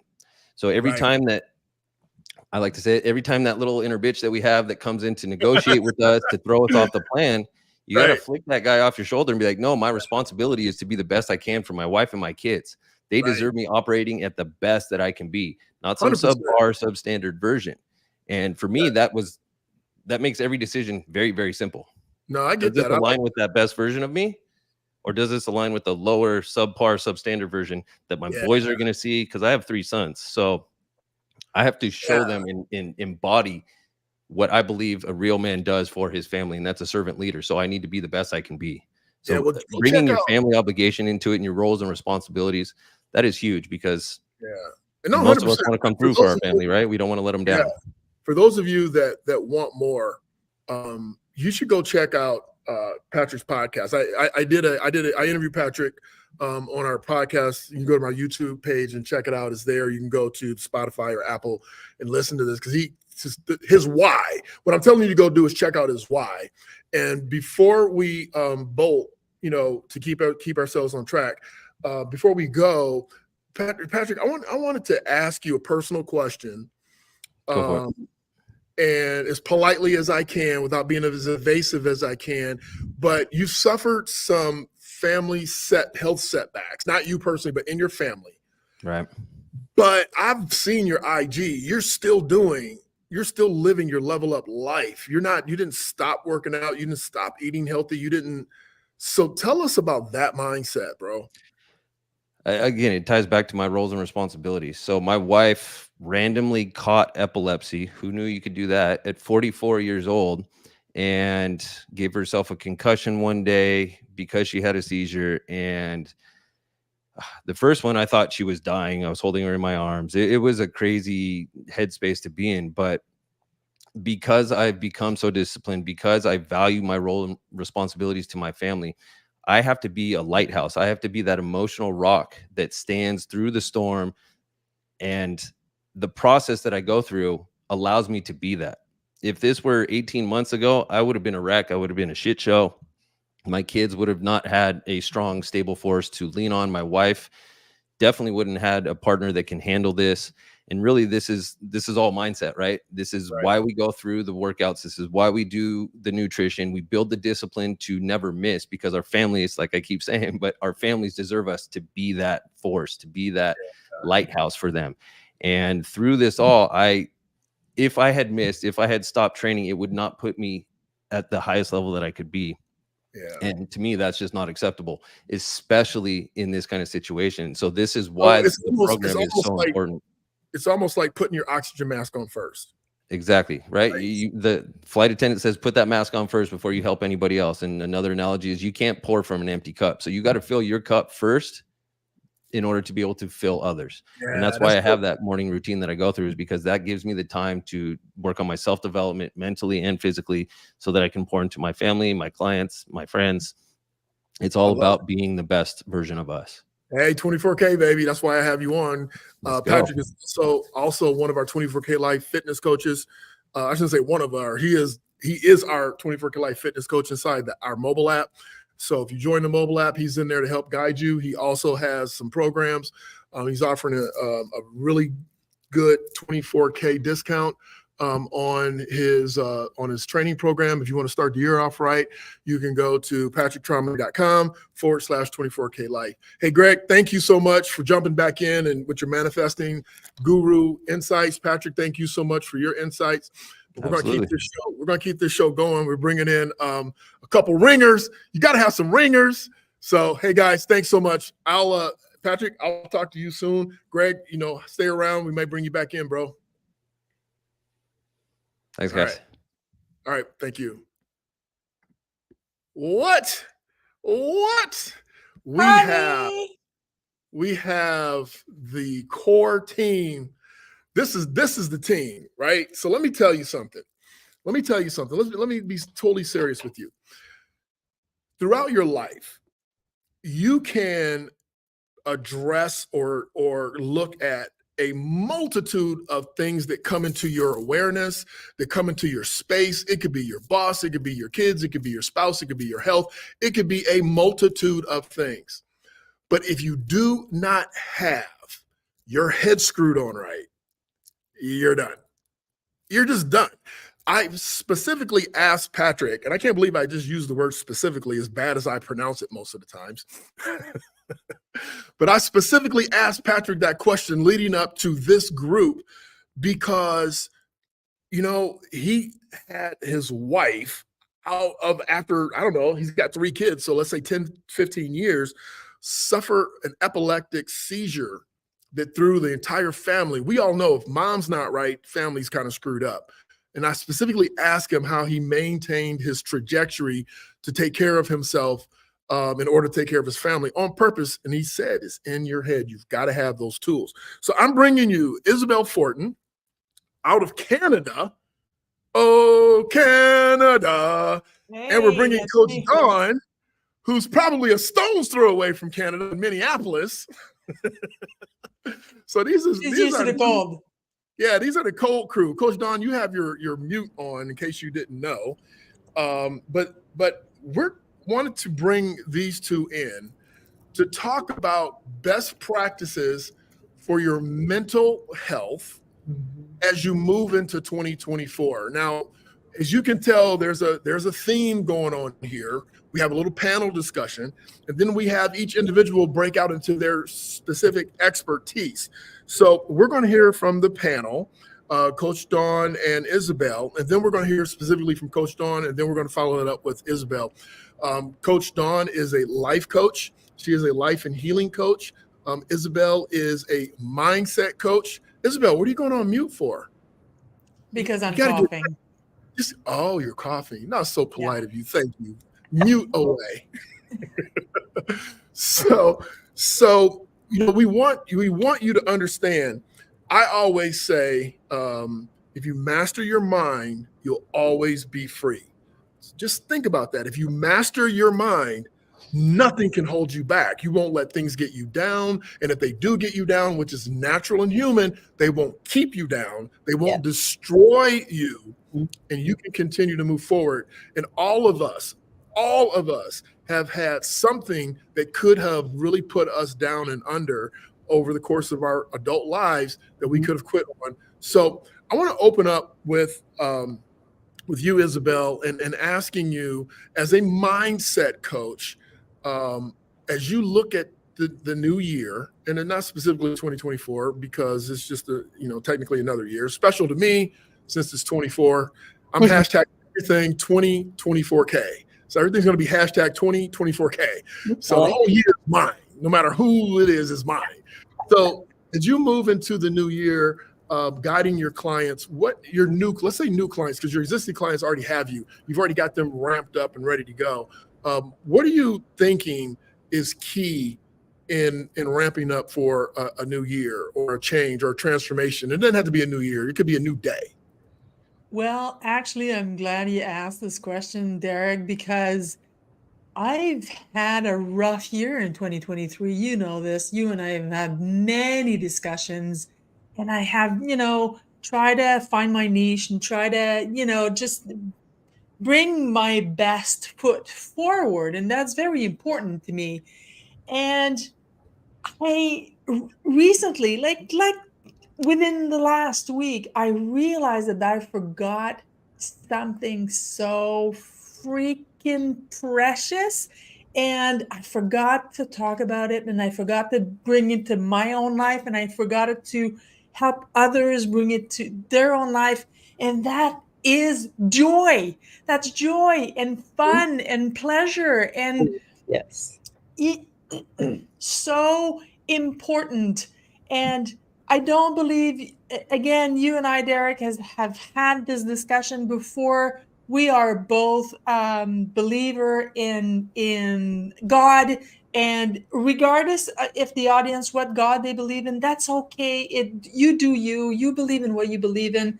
But at the end of my life, I know that the Creator is going to come back and say, hey, did you enjoy your time? Did you enjoy your life? Did you have fun?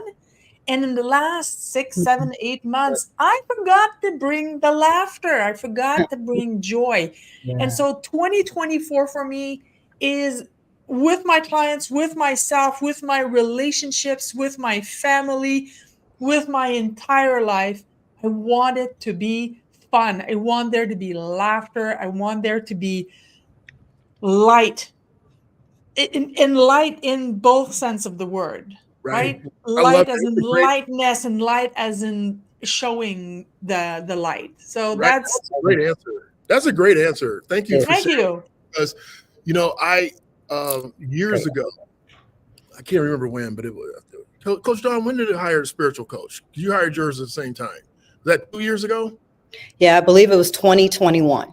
Okay, so 2021. So 2021, I went out and I looked at my life from my own 24K principles, and I said, okay, I got the money game going, I got communication going, and my mindset's pretty good, my body's pretty good, spirituality. So I decided, I'm a little weak on the spirituality side. So I went out and hired a spiritual coach, Insight. And I'm just saying this to say to you all, do you know what she told me? She's like, you don't have any fun. She goes, what do you like to do for fun? And I'm like, I like to work. She goes, well, yeah, I know you love your work, but what else do you do for fun? I could not think of anything because I like to work. And that year was one of my best years because she got me to play the piano. I started taking piano lessons. I started doing my Spanish. I didn't quite get to the dance lessons, but those are three things that I had to fight for on my bucket list to figure out.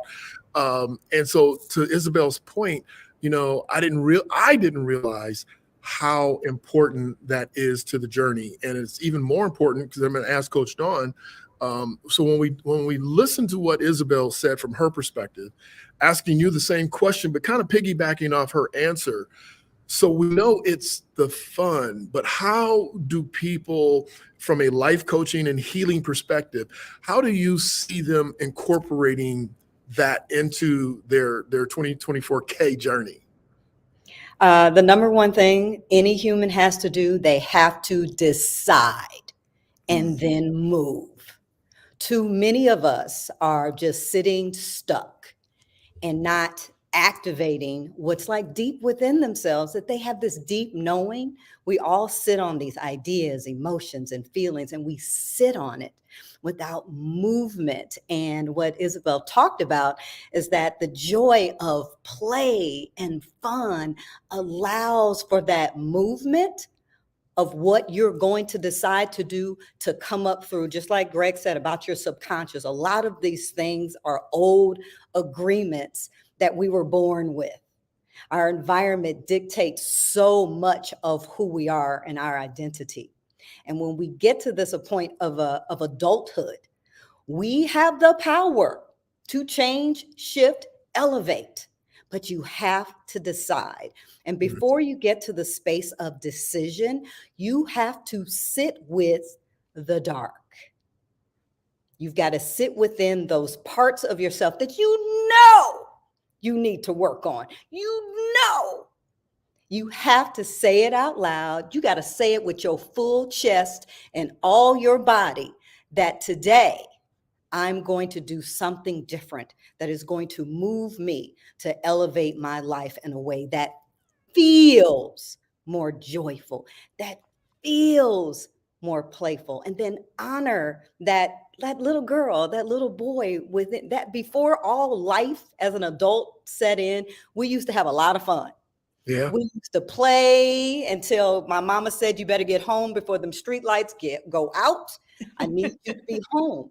But we just had this, we just used to surrender to like what is happening now that was beautiful and amazing. But we're so stuck on what ain't working out, what is dark. Instead of identifying it, this is where I need to improve, and then finding that capacity within yourself to start moving in that direction. And that's what me and Isabel and yourself, Derek, this is what we do to help guide humans into their most amazing self. But we all need some support sometimes. And we have to use this thing called our mouth that we can talk a lot. And a lot of people who talk a lot, they ain't saying a whole lot. We need to say things that are meaningful, impactful, with beautiful intentions. And we have the power to set all of those things up for ourselves. Absolutely. So I would answer my own question about 2024. So we had the mindset coach, we've had the life coach, now we get the money coach. So I would say that as you look at your life, number one, Coach Dawn nailed it. Isabel nailed it. You got to have fun. You got to decide. And then the third component to that is you have to know where you stand. So you have to know where you are right now. Am I having fun? So you need to do a self-assessment. Am I having fun right now? Mm-hmm. Okay, well, kinda. Okay, well, is it kinda not or kinda yes?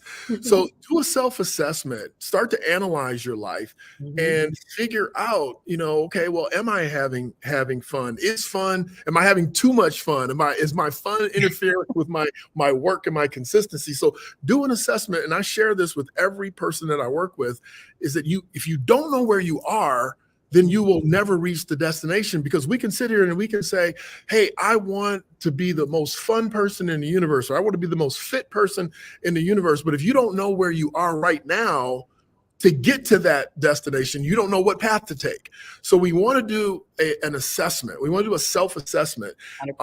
And so you're having fun, which is great advice. You are making the decision that you're going to make a change, but knowing where you stand right now, and I do it financially. I'll give you an example financially. So you want to have you want to have fun, you want to make a decision, and you want your money to be right. Well, let's go back and assess it. Where is my money right now? Am I wasting it? Am I wasting it? Am I saving too much? I mean, am I being Scrooge? Where am I right now? And then it's like, okay, This is how much debt I have. This is how much income I have. And this is where I want to be. So at least I know where I'm starting. Now I can create, I made the decision. I want to have some fun along the way. Now I can get to that other point, which is getting to that destination and understanding that it's not just the results. It is the journey, but we got to figure out where we're starting from. So if you were to go and pull up your phone or your iPad and say, I want to go to the Mall of America. Well, it's the first thing it's going to ask you is starting from where? That's the first thing today. Okay, I'm going to get you there, but where are you? Because I can't get you there if I don't know where you are. And so that's one of the things that I would add. So with that, we're going to break out and let Coach Dawn take over. And she's going to talk about something that I personally think is critical, no matter what your practice is. It's critical. She's going to talk about some things. And the only reason I know is because she told me what she's going to talk about. So go ahead, Coach Dawn, you can take it away. And then we'll be back with it. Yes. Hey, welcome, beautiful souls. And today I'm going to talk about how I created magic and how I navigate this journey to guide other souls into their magic. So we're almost into the new year, and a lot of us are sitting in the month of December, recalibrating, making New Year's resolutions, setting your new goals for a new year and a new me. And all of these things are very important to do. But how many of us sit with that, oh, this is what I'm going to do, and you start off the month of January and you're killing it, right? They say don't go to the gym in January because that's where everybody is trying to get their New Year's resolution of, losing weight is clearly a very popular one. So we've had some amazing coaches today and thought leaders that talked a lot about inside and outside transformation. And that's literally what I do as a life and wellness coach, is that I deal with all the stuff that's happening within self. So mindset coaches do the exact same thing as Isabel deals with our thoughts and how we process information. And for me, as a life and wellness coach, I deal with like what's going on the subconscious level. And Greg talked a lot about how we manifest from the subconscious level. And these are the things that I have learned in body mind coaching, that your body holds on to all of your information, okay, that came from birth. So when I talk about old programming is all the things that were given to you through your environment, through what your parents taught you, and through what you observed as a child. You hold on to all of this imagery and this information as you navigate through life. And I didn't start really understanding all of this until I got into my 50s. And I had to decide that as I look back on what has happened to me in my journey, it was time now, because we all get to those benchmarks in life at different times. And so for me, it was my 50s. And for me, it took the huge shakeup of being let go from a corporate job that I had for 22 and a half years. And many of us can say that that was the biggest blessing that ever happened to me, was to no longer have that in my journey. And that I had this new opportunity to create magic. And that's literally, it sounds all woohoo, and I'm glad Greg was here to offer the science behind manifesting, but deciding that I was done with this other old part of my life and programming, and I had to sit with of who I am, my own self-worth, and unpack that. And that happens when you decide to get off the freaking hamster wheel. And for me, working for someone else in corporate America, where I was completely 60 hours a week of my life were completely devoted to creating wealth and for someone else.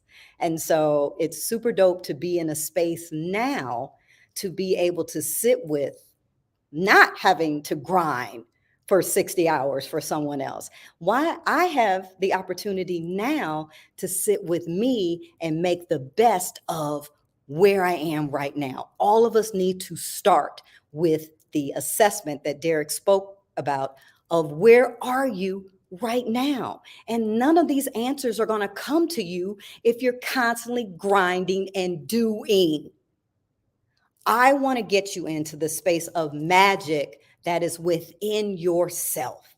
And those beautiful answers start to come when you're able just to be still. And I know that freaks most of you out because everybody feels that if I'm not grinding, doing, hustling, and all the things, then nothing magical can happen. And I'm here to tell you just the opposite, because nothing magical has happened to me that was outside of me. I had to get to this space to understanding that I cultivate, I create it, I can. With the help of the Creator, absolutely. But those answers come in that silence, to hear that small voice, to hear the Creator's voice. That happens in your silence. And so as I embarked on this beautiful spiritual journey to really understand magic, and that happened it happened this year. I had to really understand as I sat in December of 2022 to unpack what my goals were going to be. And I started with creating a list of words that are feeling words that describe who I am right now, but also where am I going? And how do I want that journey to feel and unfold, right? And so I had to sit with it. And the word that kept coming up in 2022 was offered to me by my clients. I would hear the word magic. Like I was creating like voodoo, like, how do you know these things? How were you able to pour into me in a way that I could actually hear you? And not only that, I felt it. I was able to feel an answer come through me based on the questions that you honed in on by just being in another human's energy. And the word for me was magic. And and today I'm able to really understand in 2022, as I set the intention to be freaking magical all of 2023, I did not realize how important and how impactful creating that word for myself would be. In March of 2023, I had a stroke. And when you sit in front of a doctor who's like scratching his head because he can't understand how I'm sitting there just looking at him like, I'm good. I understand what happens to other people or what could happen, but it did not happen to me. And because leading up to what happened to me this March, because I've done the work, Patrick talked about it, Christian's talked about it, Greg's talked about it. It's not the work that I decided in this moment. It's everything that I decided to do when I went on this healing journey that led me to the place of I could have fallen apart. I could have been in the fetal position. I could have decided just to give up. But I had already done so much work within myself to be freaking magical. And because I'm so magical, I'm not going to let something like a health scare take me out. But I needed to be on this path now to be ready for what's going to happen. And life will always life. Things will always happen. How you prepare yourself is you decide and go on your own journey to deal with what's going on within, that each and every one of us knows what those things are. And if I had not sat with those things to unpack it with other amazing humans to help me understand all the things that were happening within, something like a minor health scare could turn into something major for others who have not done the work, the healing work, the physical work, the taking care of your body, taking care of your mind, and also taking care of yourself spiritually. So what I offer and what I want each of you to do as you're sitting here, closing out 2023. Be reflective of all of your wins. Talk to yourself. Focus on the light, not on the dark. Take the lessons from the dark and look at it, unpack it, dissect it, and find the light within the darkness. My health scare allowed me to triple down on my practice of gratitude. I am freaking grateful for everything that happens, good or bad. Bad, what am I learning from this moment that doesn't feel so good? It means I need to get back closer to the things that do feel good. Do what feels good. Pay attention to how you feel. Pay attention to how you are observing things that are outside of you. You don't have to absorb all the bad that's happening. Shut it off. Go inward. Get still. Get quiet. Burn some incense. Burn some candles. Sit in the silence of a space that you can create just to be.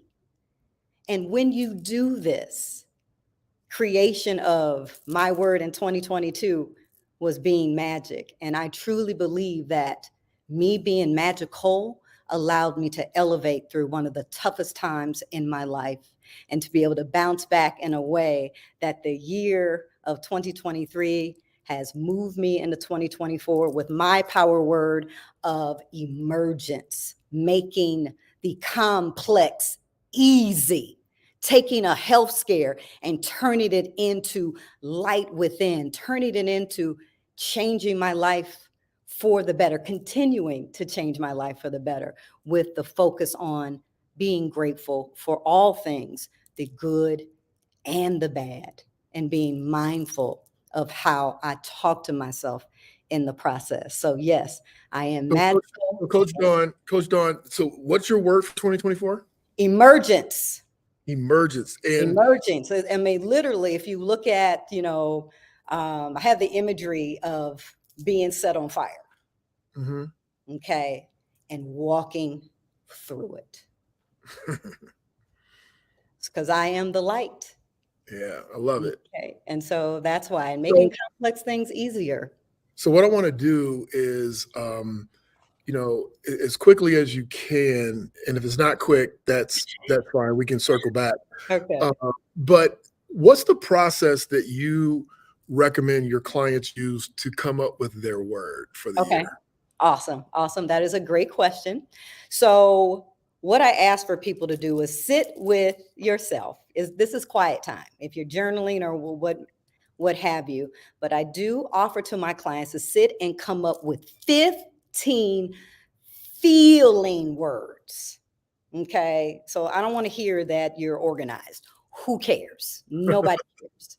But people do care if you are, abundant, vivacious, bold. I have them sit and come up with words that are unique to you. People sit and do affirmations that are other people's affirmations. Mm-hmm. Okay. And so, and you wonder why they aren't working because they're not yours. They're not yours. They're not yours. And so with all the beautiful words and language that is out there, Google words. Okay. Because I had to Google emergence because I knew what I was feeling.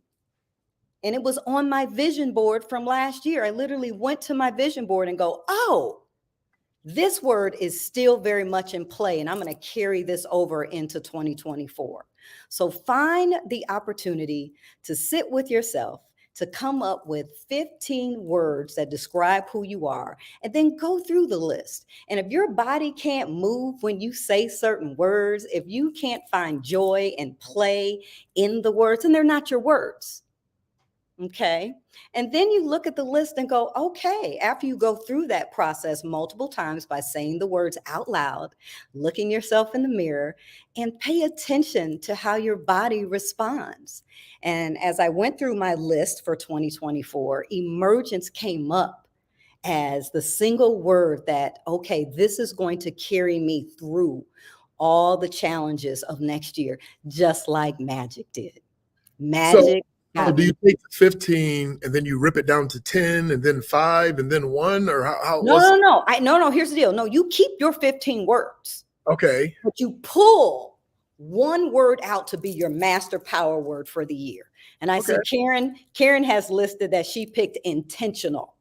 And when you put intentionality in front of everything, that allows you to be focused on everything that you know that you need. So excellent job, Karen. Intentional.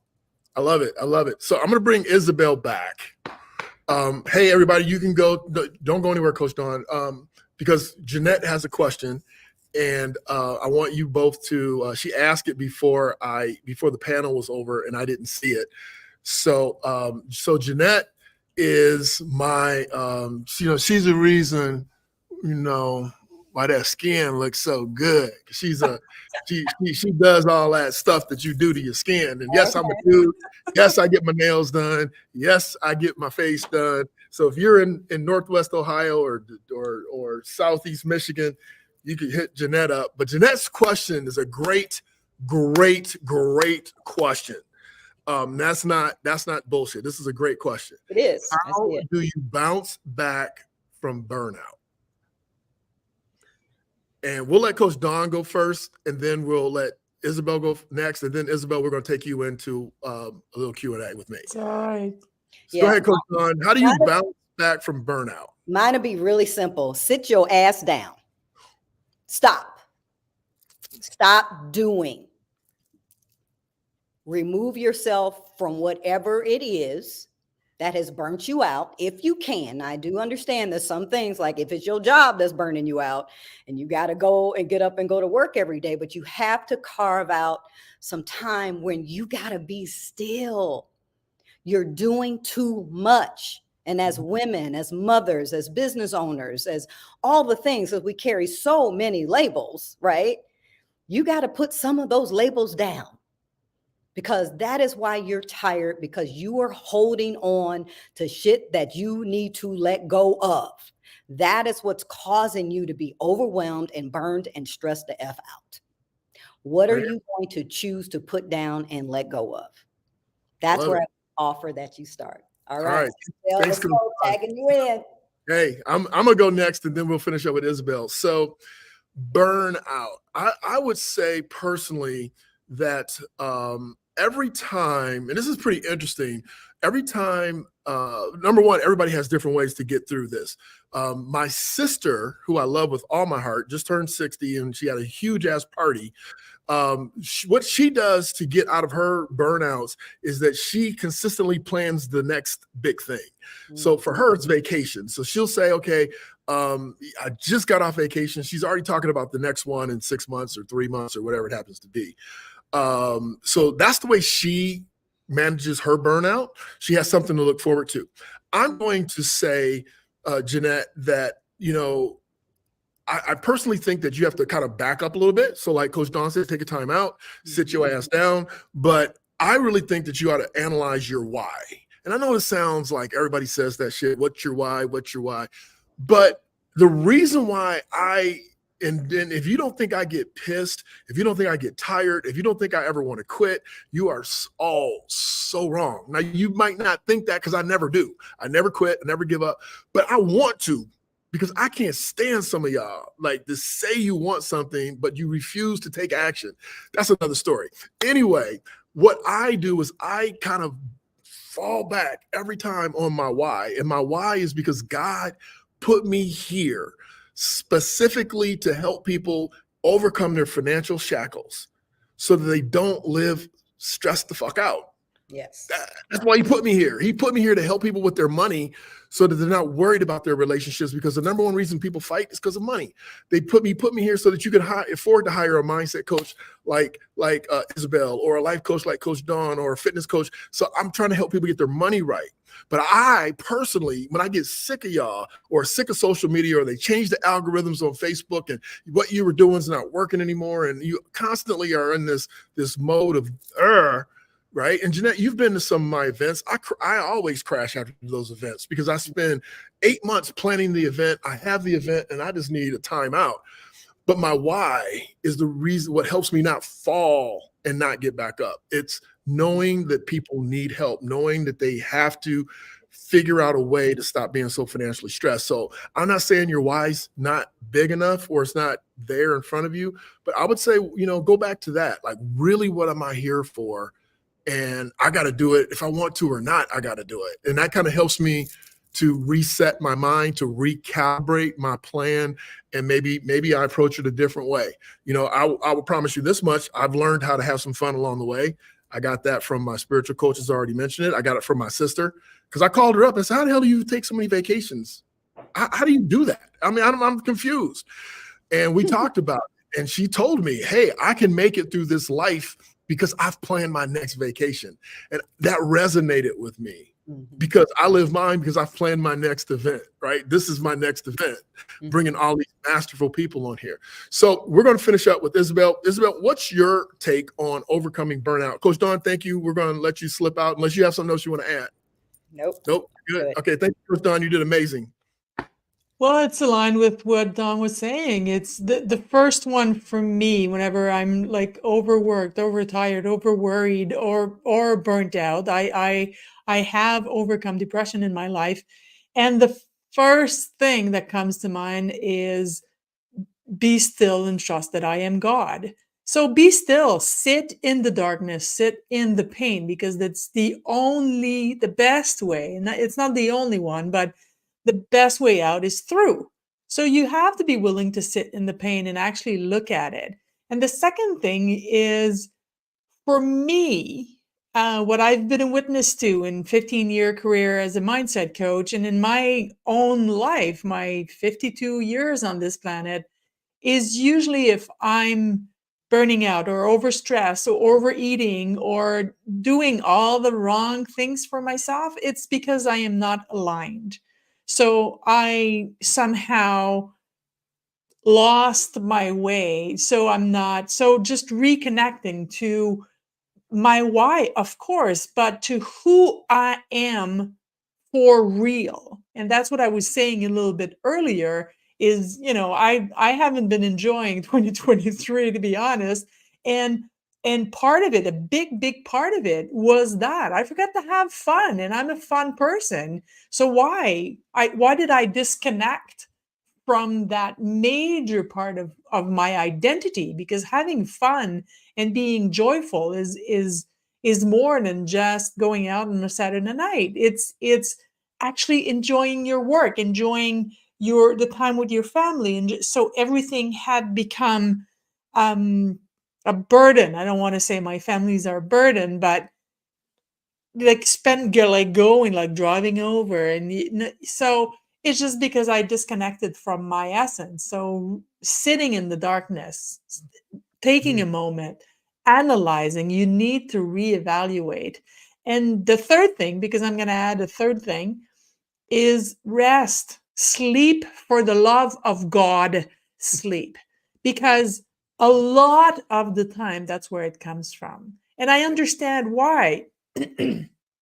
We have kids, we have a house to maintain, we have to, bring the kids to soccer and violin lessons, and we have to go see mom and take care of dad, and we have to plan our vacation, and we need to do the dishes, and I understand. So maybe for the next 2 months, your house is going to be just a little bit messier than usual. I know, Derek, your house needs to be show ready. I understand that. But some people, sometimes you have to let that shit go and say, well, you know what?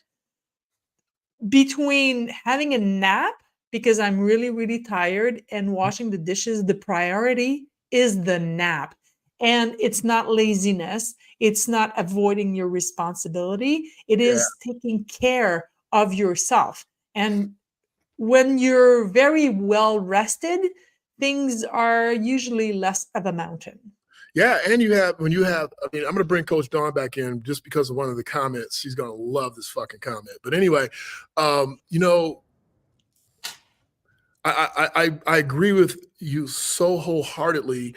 And, Jeanette, I just got back from my sister's birthday party, as I mentioned. I don't know if you heard that part, but, just take your ass to the Dominican Republic and let people wait on you hand to foot. I mean, seriously. So one of the things that I wanted to add really quickly on this subject matter is that, you know, I think as much time should be spent on how not to burn out the next time. So like once you overcome the burnout, so like once you figure out how to overcome it, what do you need to do to not get burned out again? And so like for me, I figured out how, like, when I say I crashed after an event, I mean, I crashed like 3 months. I didn't do nothing. Like I don't want to post. I didn't want to, you know, see clients. I didn't want to do nothing. But that's not reasonable, right? So I don't want to go work out. So then you end up starting from scratch again, and that burns you out because you're like, I'm back where I started. So I spend as much time figuring out how not to burn out. And I think it might have been Patrick that said it. But you know, it was Patrick. If you focus on creating this rhythm, right? Your own 24K code. If you focus on your own rhythm, and somebody said something yesterday, I can't tell you who, I wish I could give them credit, but I don't know who said it. But they said, listen, I stopped managing my time and I started managing my energy. It's like, Dan and hallelujah. Like, whoa. If you really think about it. So Jeanette, how that relates to what we're saying or what I'm saying is that if I focus on managing my energy, I get to the point to where I'm like, forget all this now. Forget this. F it. You'll stop. You'll recalibrate. You'll go for a walk. You'll put I swear to you all, I did this more than having my entire life. I've taken my shoes off. I've gotten up from my table, either at my office or my home when I was working, and I took my shoes off, went outside, and just put my feet in the grass. Coach Dawn will say, hug a tree. I've seen her. Yes. I've seen her do it. But anyway, I brought Coach Dawn back because of what Beth said. Did you see what Beth said, Coach Dawn? About grace? Yes. Yes, yes. And there's nothing better on this journey. Grace is a huge part of showing self-compassion. There are many of us that give that power away by doing and pouring into everybody else, just like Elizabeth, said. It's like you're pouring from an empty cup. You're depleting. Okay. And so if you're able to master your energy, and I call my energy the elevated sweet spot. Yeah. So I don't go too high off the grid when I'm happy or joyful or excited. But during the low parts of life, I don't go into the fetal position. Right. I am able to navigate my energy in this space that's elevated, that I've cultivated over the years of being very mindful of my journey, being mindful of what I say to myself, being impeccable with how I talk and show up with dope energy, high vibing.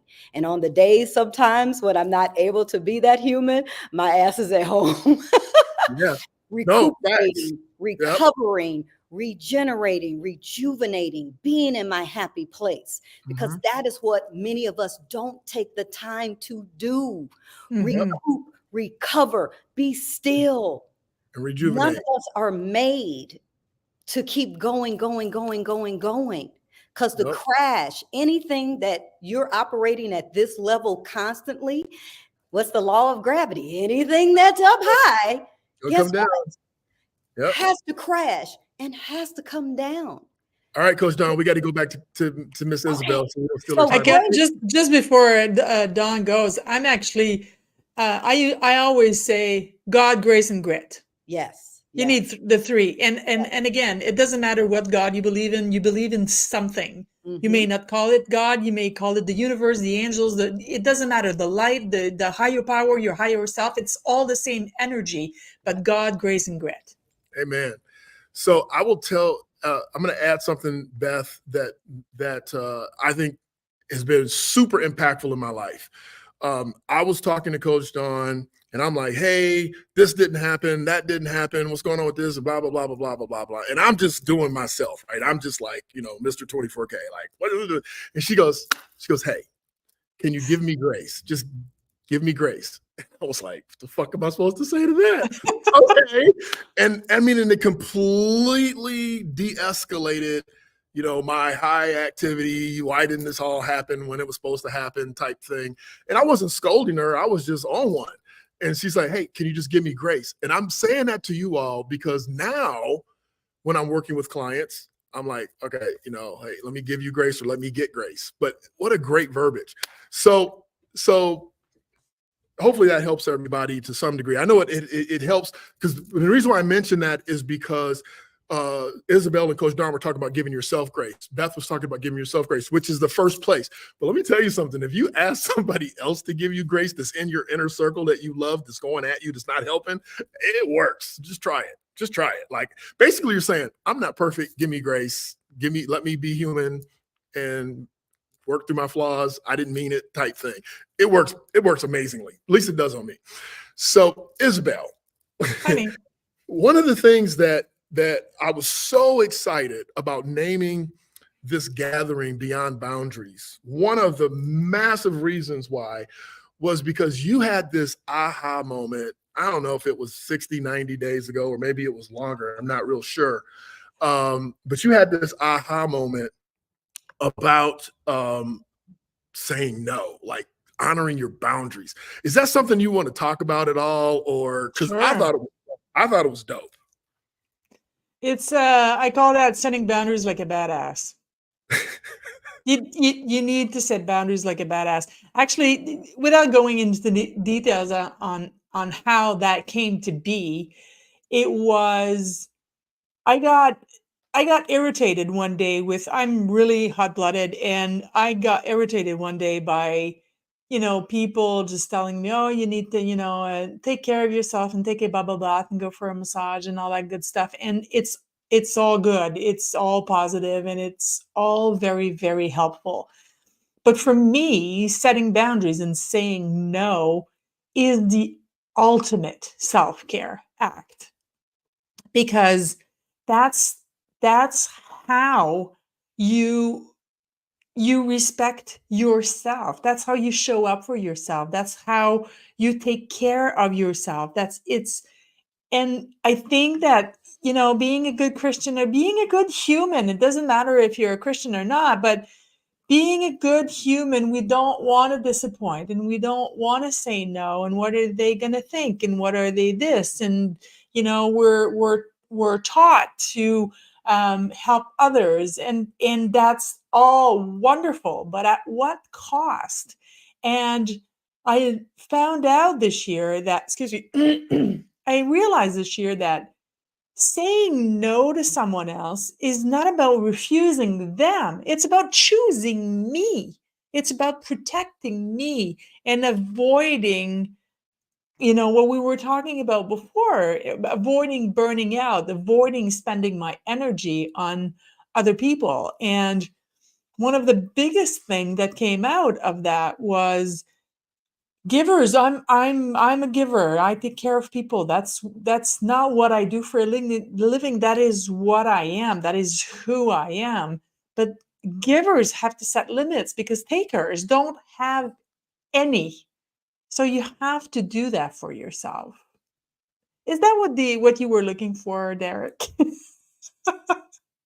Oh, have I lost him? Derek? Hello? Oh, I thought there was gonna. Oh, okay, here you go. I was drinking water. I'm sorry. Oh, I'm sorry. No, That's okay. I mean, I was sitting here and I'm listening to you, and it was one of the things that I had to learn how to do, was to say no. Especially, and I'm going to say this for you entrepreneurs, for those of you that are the nucleus of your family, so you're the go-to person, or you're the entrepreneur in your family, people don't think that you have responsibilities, right? Or if you're the nucleus person, let's say you're a 9-to-5 person, but you're the nucleus person, people expect you to be able to do it with or without your own oxygen mask. And if you're the entrepreneur, they think that you have endless amounts of time. Oh, you're your own boss. You can stop and go pick me up from the airport. Oh, you can stop and go do this. Oh, you can. And setting those boundaries, like Isabel is saying, it just becomes critical. So if I could use the term bulletproof, which is a Derek term, it's not an Isabel term. If I could use the term to weaponize or bulletproof or solidify your mindset, where do I start with that conversation with myself, or where do I start with accomplishing that as I move into 2024? Because this is not for, I'm treating this like it's for people who have not done anything. That's why I'm asking each one of these experts, where do you start from? Because we're treating it like you don't. And if you are doing it, your job is to ask questions so that you can get answers at the next level. But assuming that people are just getting started with really making that decision, taking that assessment, deciding to have fun, how do they, because everything is a discipline and you're a mindset coach, what exercises or what thought or what is the thing to start with? Take stock. Take stock of, and you spoke about that a little bit earlier. Take stock of where you are. If you go into Waze or Google Map or whatever, and you want to go somewhere, Derek is right. The first question it's going to ask you is, okay, but where the hell are you starting from? And and you have to make a choice. You know, the power of choice is a blessing and a curse. It is both.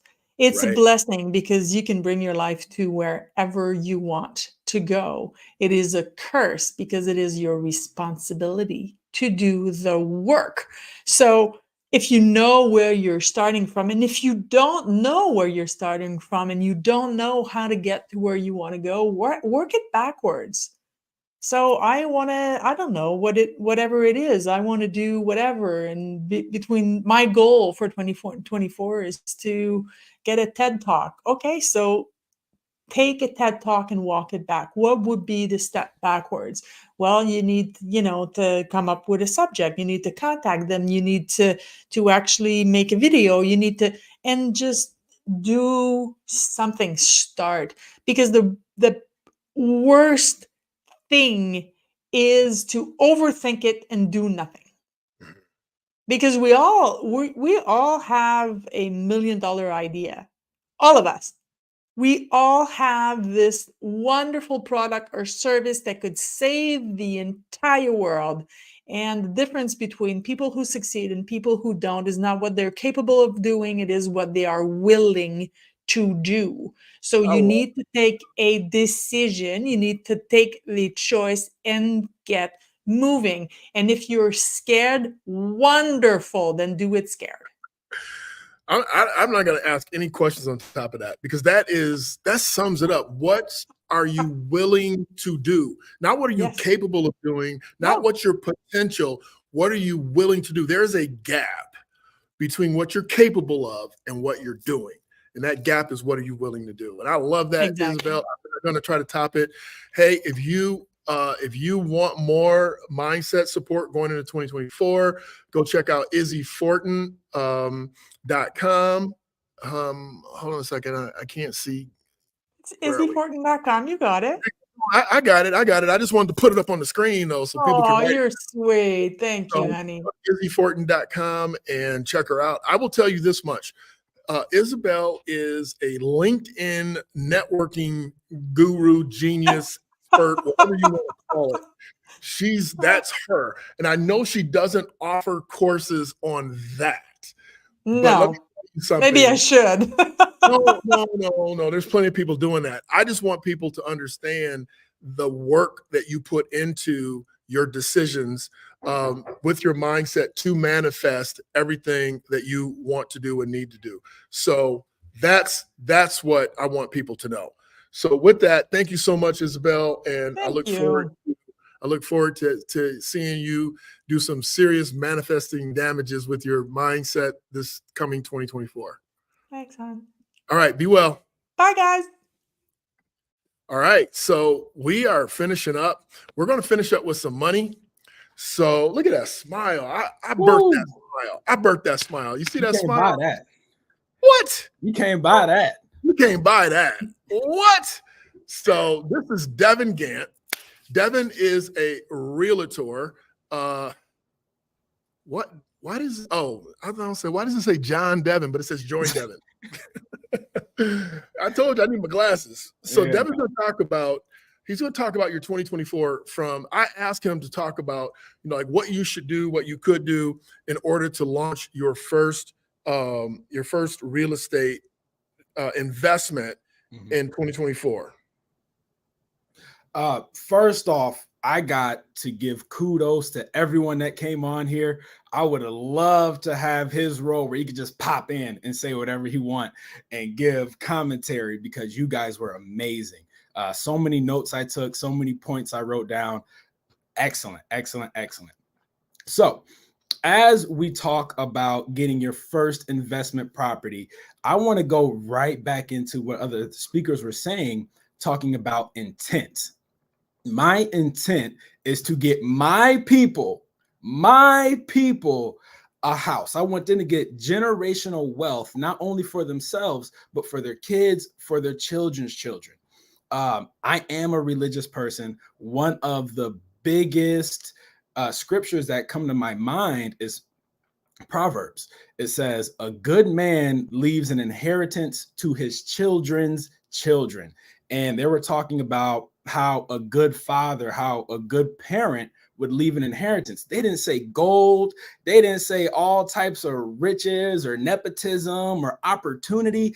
He said a house. Leave your kids with a home.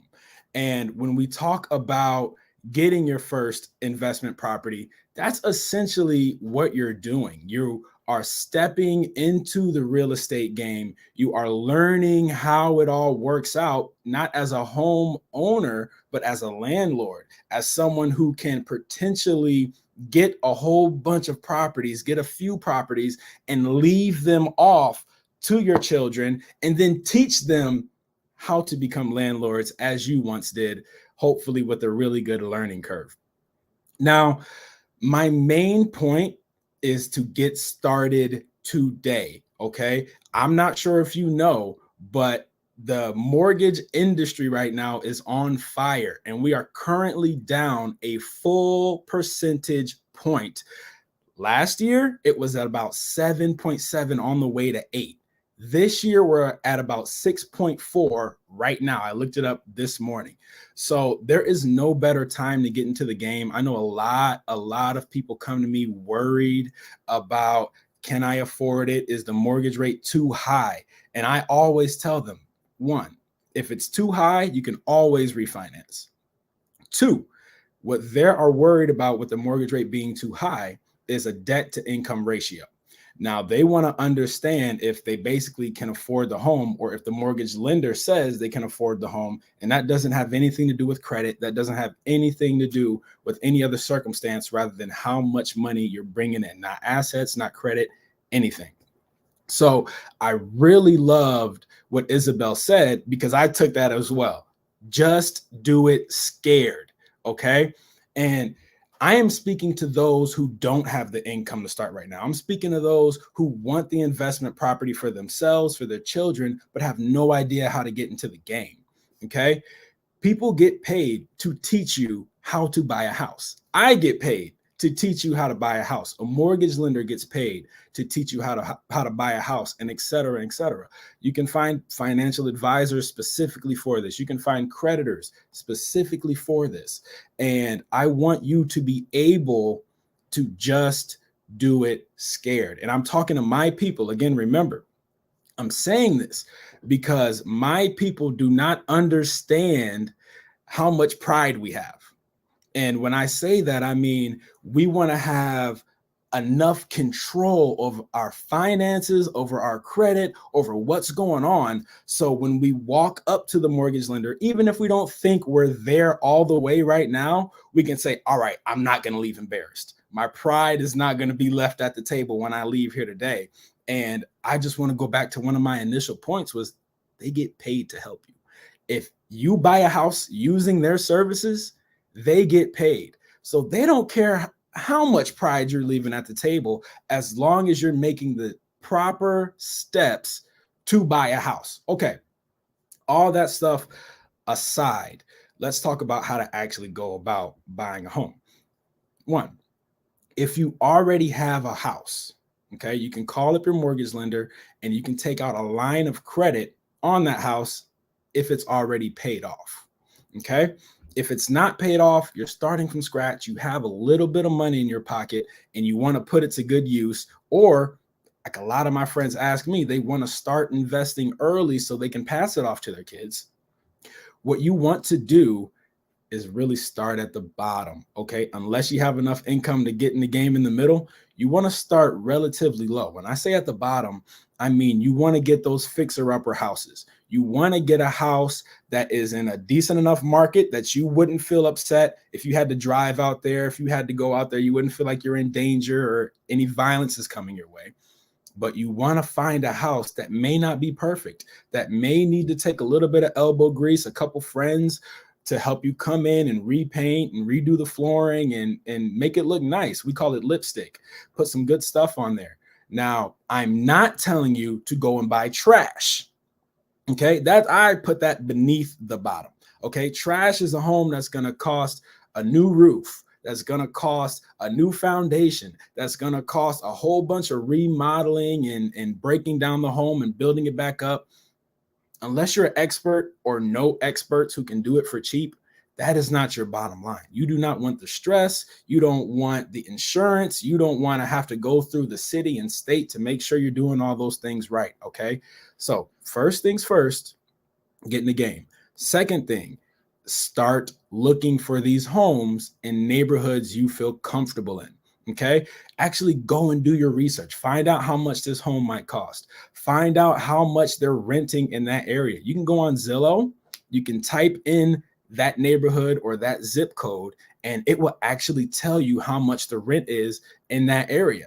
So now you're actually have a point to get to, like, okay, these houses do not look pristine. If I switch the flooring, paint some walls, get the heat and everything like that, electricity going well, I can actually get someone in this house for a lot less work than I think they need. Secondly, on that point is renters will fix your house for you. Okay. Most renters that I have actually want to buy the house that they're currently in. They made it their own home. They've painted it up. They've put their pictures on the wall and made it their own. And they want to keep that. Maybe they have kids. Maybe they want to bring kids into the home because they like the neighborhood and they like all the work you put into the house to put it on the market. So these are just some things that I want to drop in your head for you to think about, because the act of buying a home is rudimentary, man. You go out, you save up some money, you find that Goldilocks house that you think is going to be enough. You do the research that I told you to do, and it kind of just sets sail on its own. Yes, you're going to have someone like me in your corner to make sure you're good with the city, to make sure you're good with the state, make sure you're doing everything in the right order. But after you get that first one off the ground, after you learn as much as you possibly can about that first home, now it gets a lot easier. Now Hey, you Dad, can pay for it. what do you think about people doing land contracts? Land contracts are sticky. Okay. Your finances have to be better than you would buy a mortgage. Okay. And I say that because a mortgage lender will allow you to miss a couple payments before you foreclose.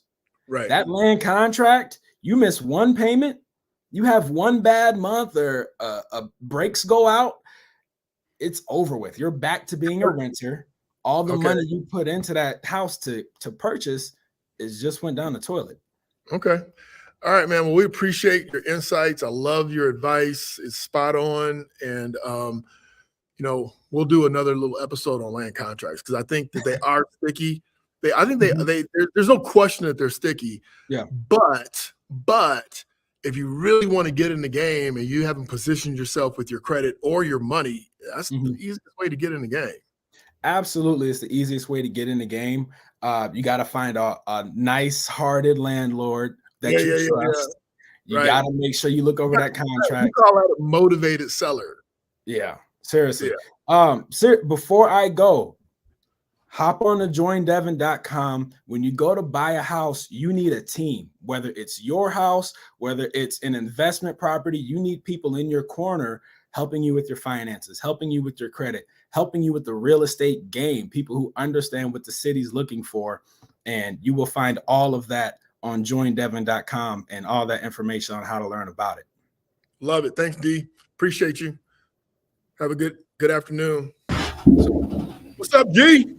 Hey, You're Derek, man, I have You're been loving this day. Have you been loving this? Man, it's you know, dude, this is what I do, man. Is bringing, you know, here's the thing, man.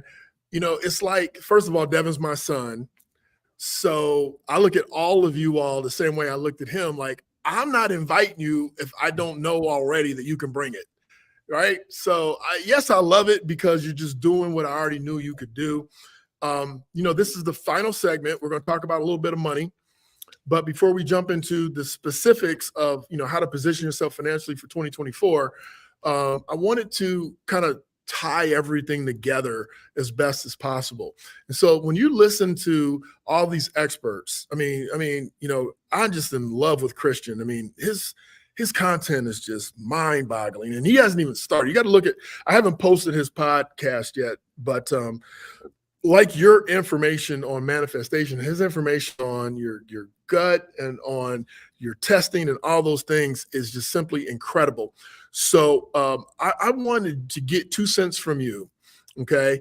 Or tell your penny story. How about that? How about you tell that story? Because I still haven't heard it. Interesting. Yeah, well, you know what?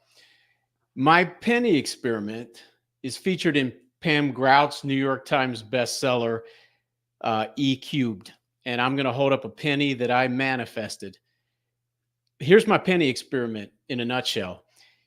You can reverse engineer reality by tricking reality in a sense. Now, you're not being dishonest, but what you're going to do is you're going to use a penny as an energetic symbol for the money that you desire to manifest. And the penny is perfect because, I mean, come on, people throw them away. It is so easy to believe that I can manifest a penny.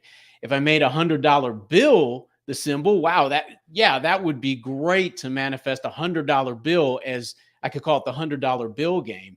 But that's really hard for me to believe that I'm going to easily manifest out of thin air $100 bill. But can we believe that we can manifest a penny? Who can't believe that? And when we do, and by the way, go to places where you are more likely to find a penny. That gives you an even better chance to believe you'll manifest one. And when you do, here's what I do. When I manifest a penny, still to this day, I pick it up and I privately sing, thank you, thank you, thank you, thank you, thank you, thank you, thank you, thank you, thank you, thank you. It's a silly little song. I don't sing it out loud, but in my mind, I'm like splashing it up even more. I mean, I go overboard celebrating, like, this penny is freaking awesome, because it's a reminder from God, from the one consciousness, that it is child's play to manifest something I desire with it together. It's child's play, and abundance is around me all the time. The only obstacle ever are my limiting beliefs. This is a great way to practice celebrating something before you actually manifest it the way you really want. It works. It manifests more money. It takes you to another level vibrationally too. Yeah. And I say, ride that vibration for as long as you can. So why I wanted Greg to share this story is because it's applicable to your mindset. It's applicable to your money. It's applicable to your body. It's applicable to your relationships, right? So he's just saying, if you want a great relationship, be a great person, look for great things to discuss, look for ways to be gratitude, look for that penny of gratitude, look for that penny of being thankful and grateful, look for that one little thing that will make a big difference. And you be the person, you be the change, you do that. And so I want him to share that story because, and he'll tell you that after he told me the generic, the vanilla version, because we finished and I heard about it. We were getting ready to sign off. I went out and I found a dime Remember that, Greg? I posted Yes. the dime. I did a little story on the dime. And the point really is that I believe this with every ounce of my heart. Whatever you seek, you're going to find.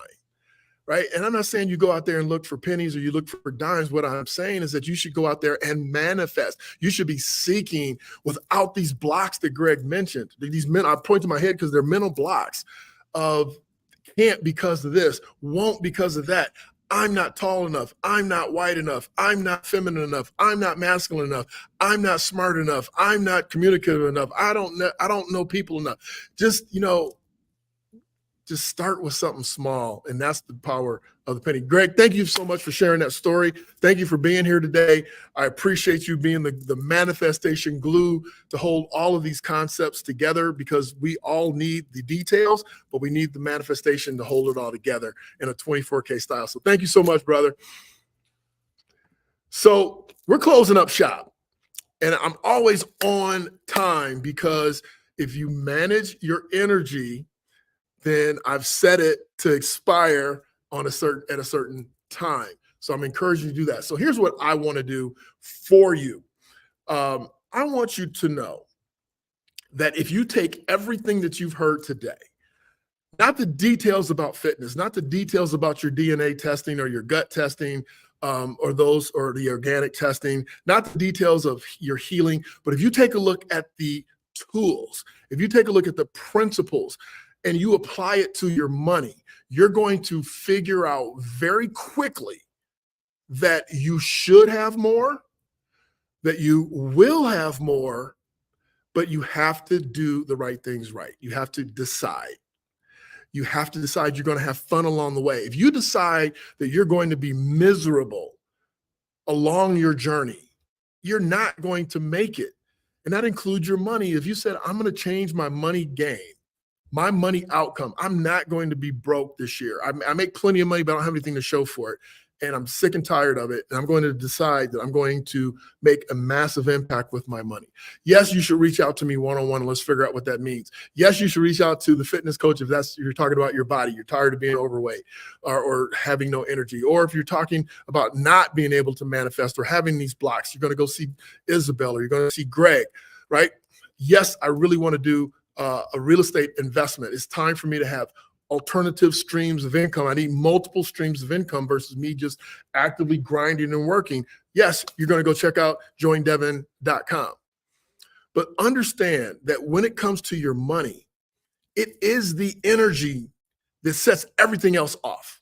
It is the energy, right? Now, when you're talking to Greg, he's going to say to you, listen, the money just represents your belief, right? That you've decided that you believe, and that's going to push you into your manifestation. I don't disagree with that.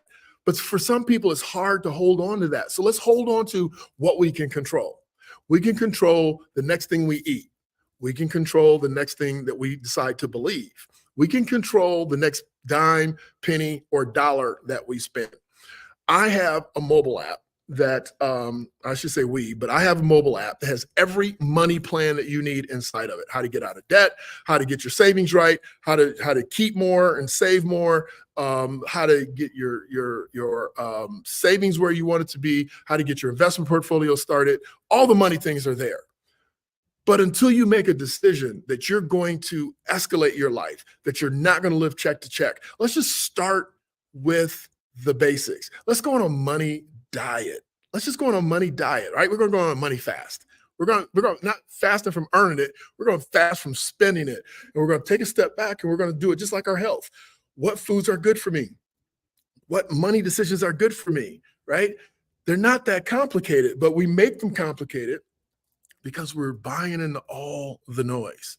So make a decision, do an assessment, decide you're going to have fun along the way. And so let's go on a money fast for 90 days. And let's focus on where our money's going. We know where it's coming from, where it's going, and make a decision that you're going to keep more. You're going to Amazon Prime orders less.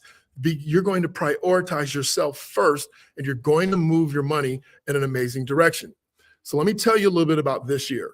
So 2024K, that's what I'm calling it, 2024K. Is all about it being your season. It's about you taking advantage of all of the people that we brought together in the 24K Life community to help you in the areas that will launch your life. Now, understand that most people fail, they give up, they quit within the first 2 weeks of the new year. First 2 weeks. The question becomes, is that you? Is that you? Or are you finally committed to say, this is my season? And like Isabel said, here's what I'm willing to do to live my best life. You know, we know that when you make a decision and that you attach yourself, as Greg said, you know, you need to pair yourself with a couple tower powers, a couple people to get you where you want to go, to help you get where you want to go. You still have your hands on the steering wheel. You just got somebody in the passenger seat saying, turn left, turn right. I was in the car last night and had the GPS on, and it was just like life. Turn left. In 200 yards, you need to make a right. In 4 miles, we're going to switch lanes. I mean, you need to have someone that's been there time and time again, help you to get there. And then you need someone else to help you stay there. And then you become the powerhouse that starts helping other people live their 24K life dreams. Listen, we have books. I don't know if Greg mentioned it or not. I didn't pay attention closely enough but Greg's got like 9 books out on manifestation, right? He has 9 books. You know, I have a couple books. Jen mentioned she has a couple books. I mean, Coach Dawn has a coaching program. Isabel has a coaching program. Patrick has a fitness program. Everybody that I brought to you, Devin has an investor purchase program. So everything that we've laid out for you is here for the taking if you put it together. And we brought these people together because we know that if you leave any particular aspect of your life out, you're going to be wanting. You're going to be unhappy. You're going to be unbalanced. And we want you to live a holistic life. Listen, the 24K Life is a community that is all about us joining hands, kumbaya, and singing Greg's song. Thank you, thank you, thank you, thank you, thank you, thank you, thank you, thank you, thank you. I'm not scared to sing that shit out loud. Thank you, right? And Coach Dawn will tell you, more please. Thank you and more please. But you want more of the high vibing stuff, right? So that's what we're looking to bring you. I hope that you, no matter what form you're in, if you're on our YouTube channel, that you like, share. This has been a 3-hour event. If you are on LinkedIn, I hope that you like and you share and you comment. If you need some help going into 2024, that's what we're here for. Just reach out, ask us, and I promise you that we are here to deliver all of the insights and tools that you need in order to live your absolute best life. If you want to join our group coaching program, where we meet once a week, and we have these experts with us, not all at the same time, not every week, but throughout the course of the month. We meet every week. You can go to alphaUp.members-only.online. Alpha Up. Women are alpha. Matter of fact, some of y'all too alpha, right? But let's figure it out. We're going to alpha up our money, our mindset, our body, and our brand. And we're going to use all of the resources that we were introduced to today. I will give you a little tip, a little insight. In May, I think May 24 of 24, we're going to host a live 24K Life event. So look out for that information. I hope you decide to join us. It's going to be amazing. If you thought this was good, that's going to be even better. I'm Derek Gant. Be your best. Bring your best. Leave nothing to chance. Have an amazing and happy new year. Hey, if you loved it, give us some hearts. If you love this, give us some hearts. If you love this, give us some hearts as we close out. Appreciate you all. Be well. Have a great year. It's going to be amazing. We'll be in touch. I promise you that much.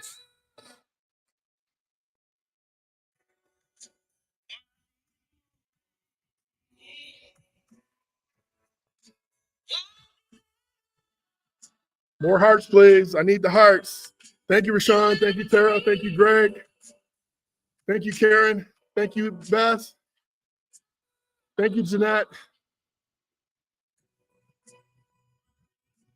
Thank you, Talea.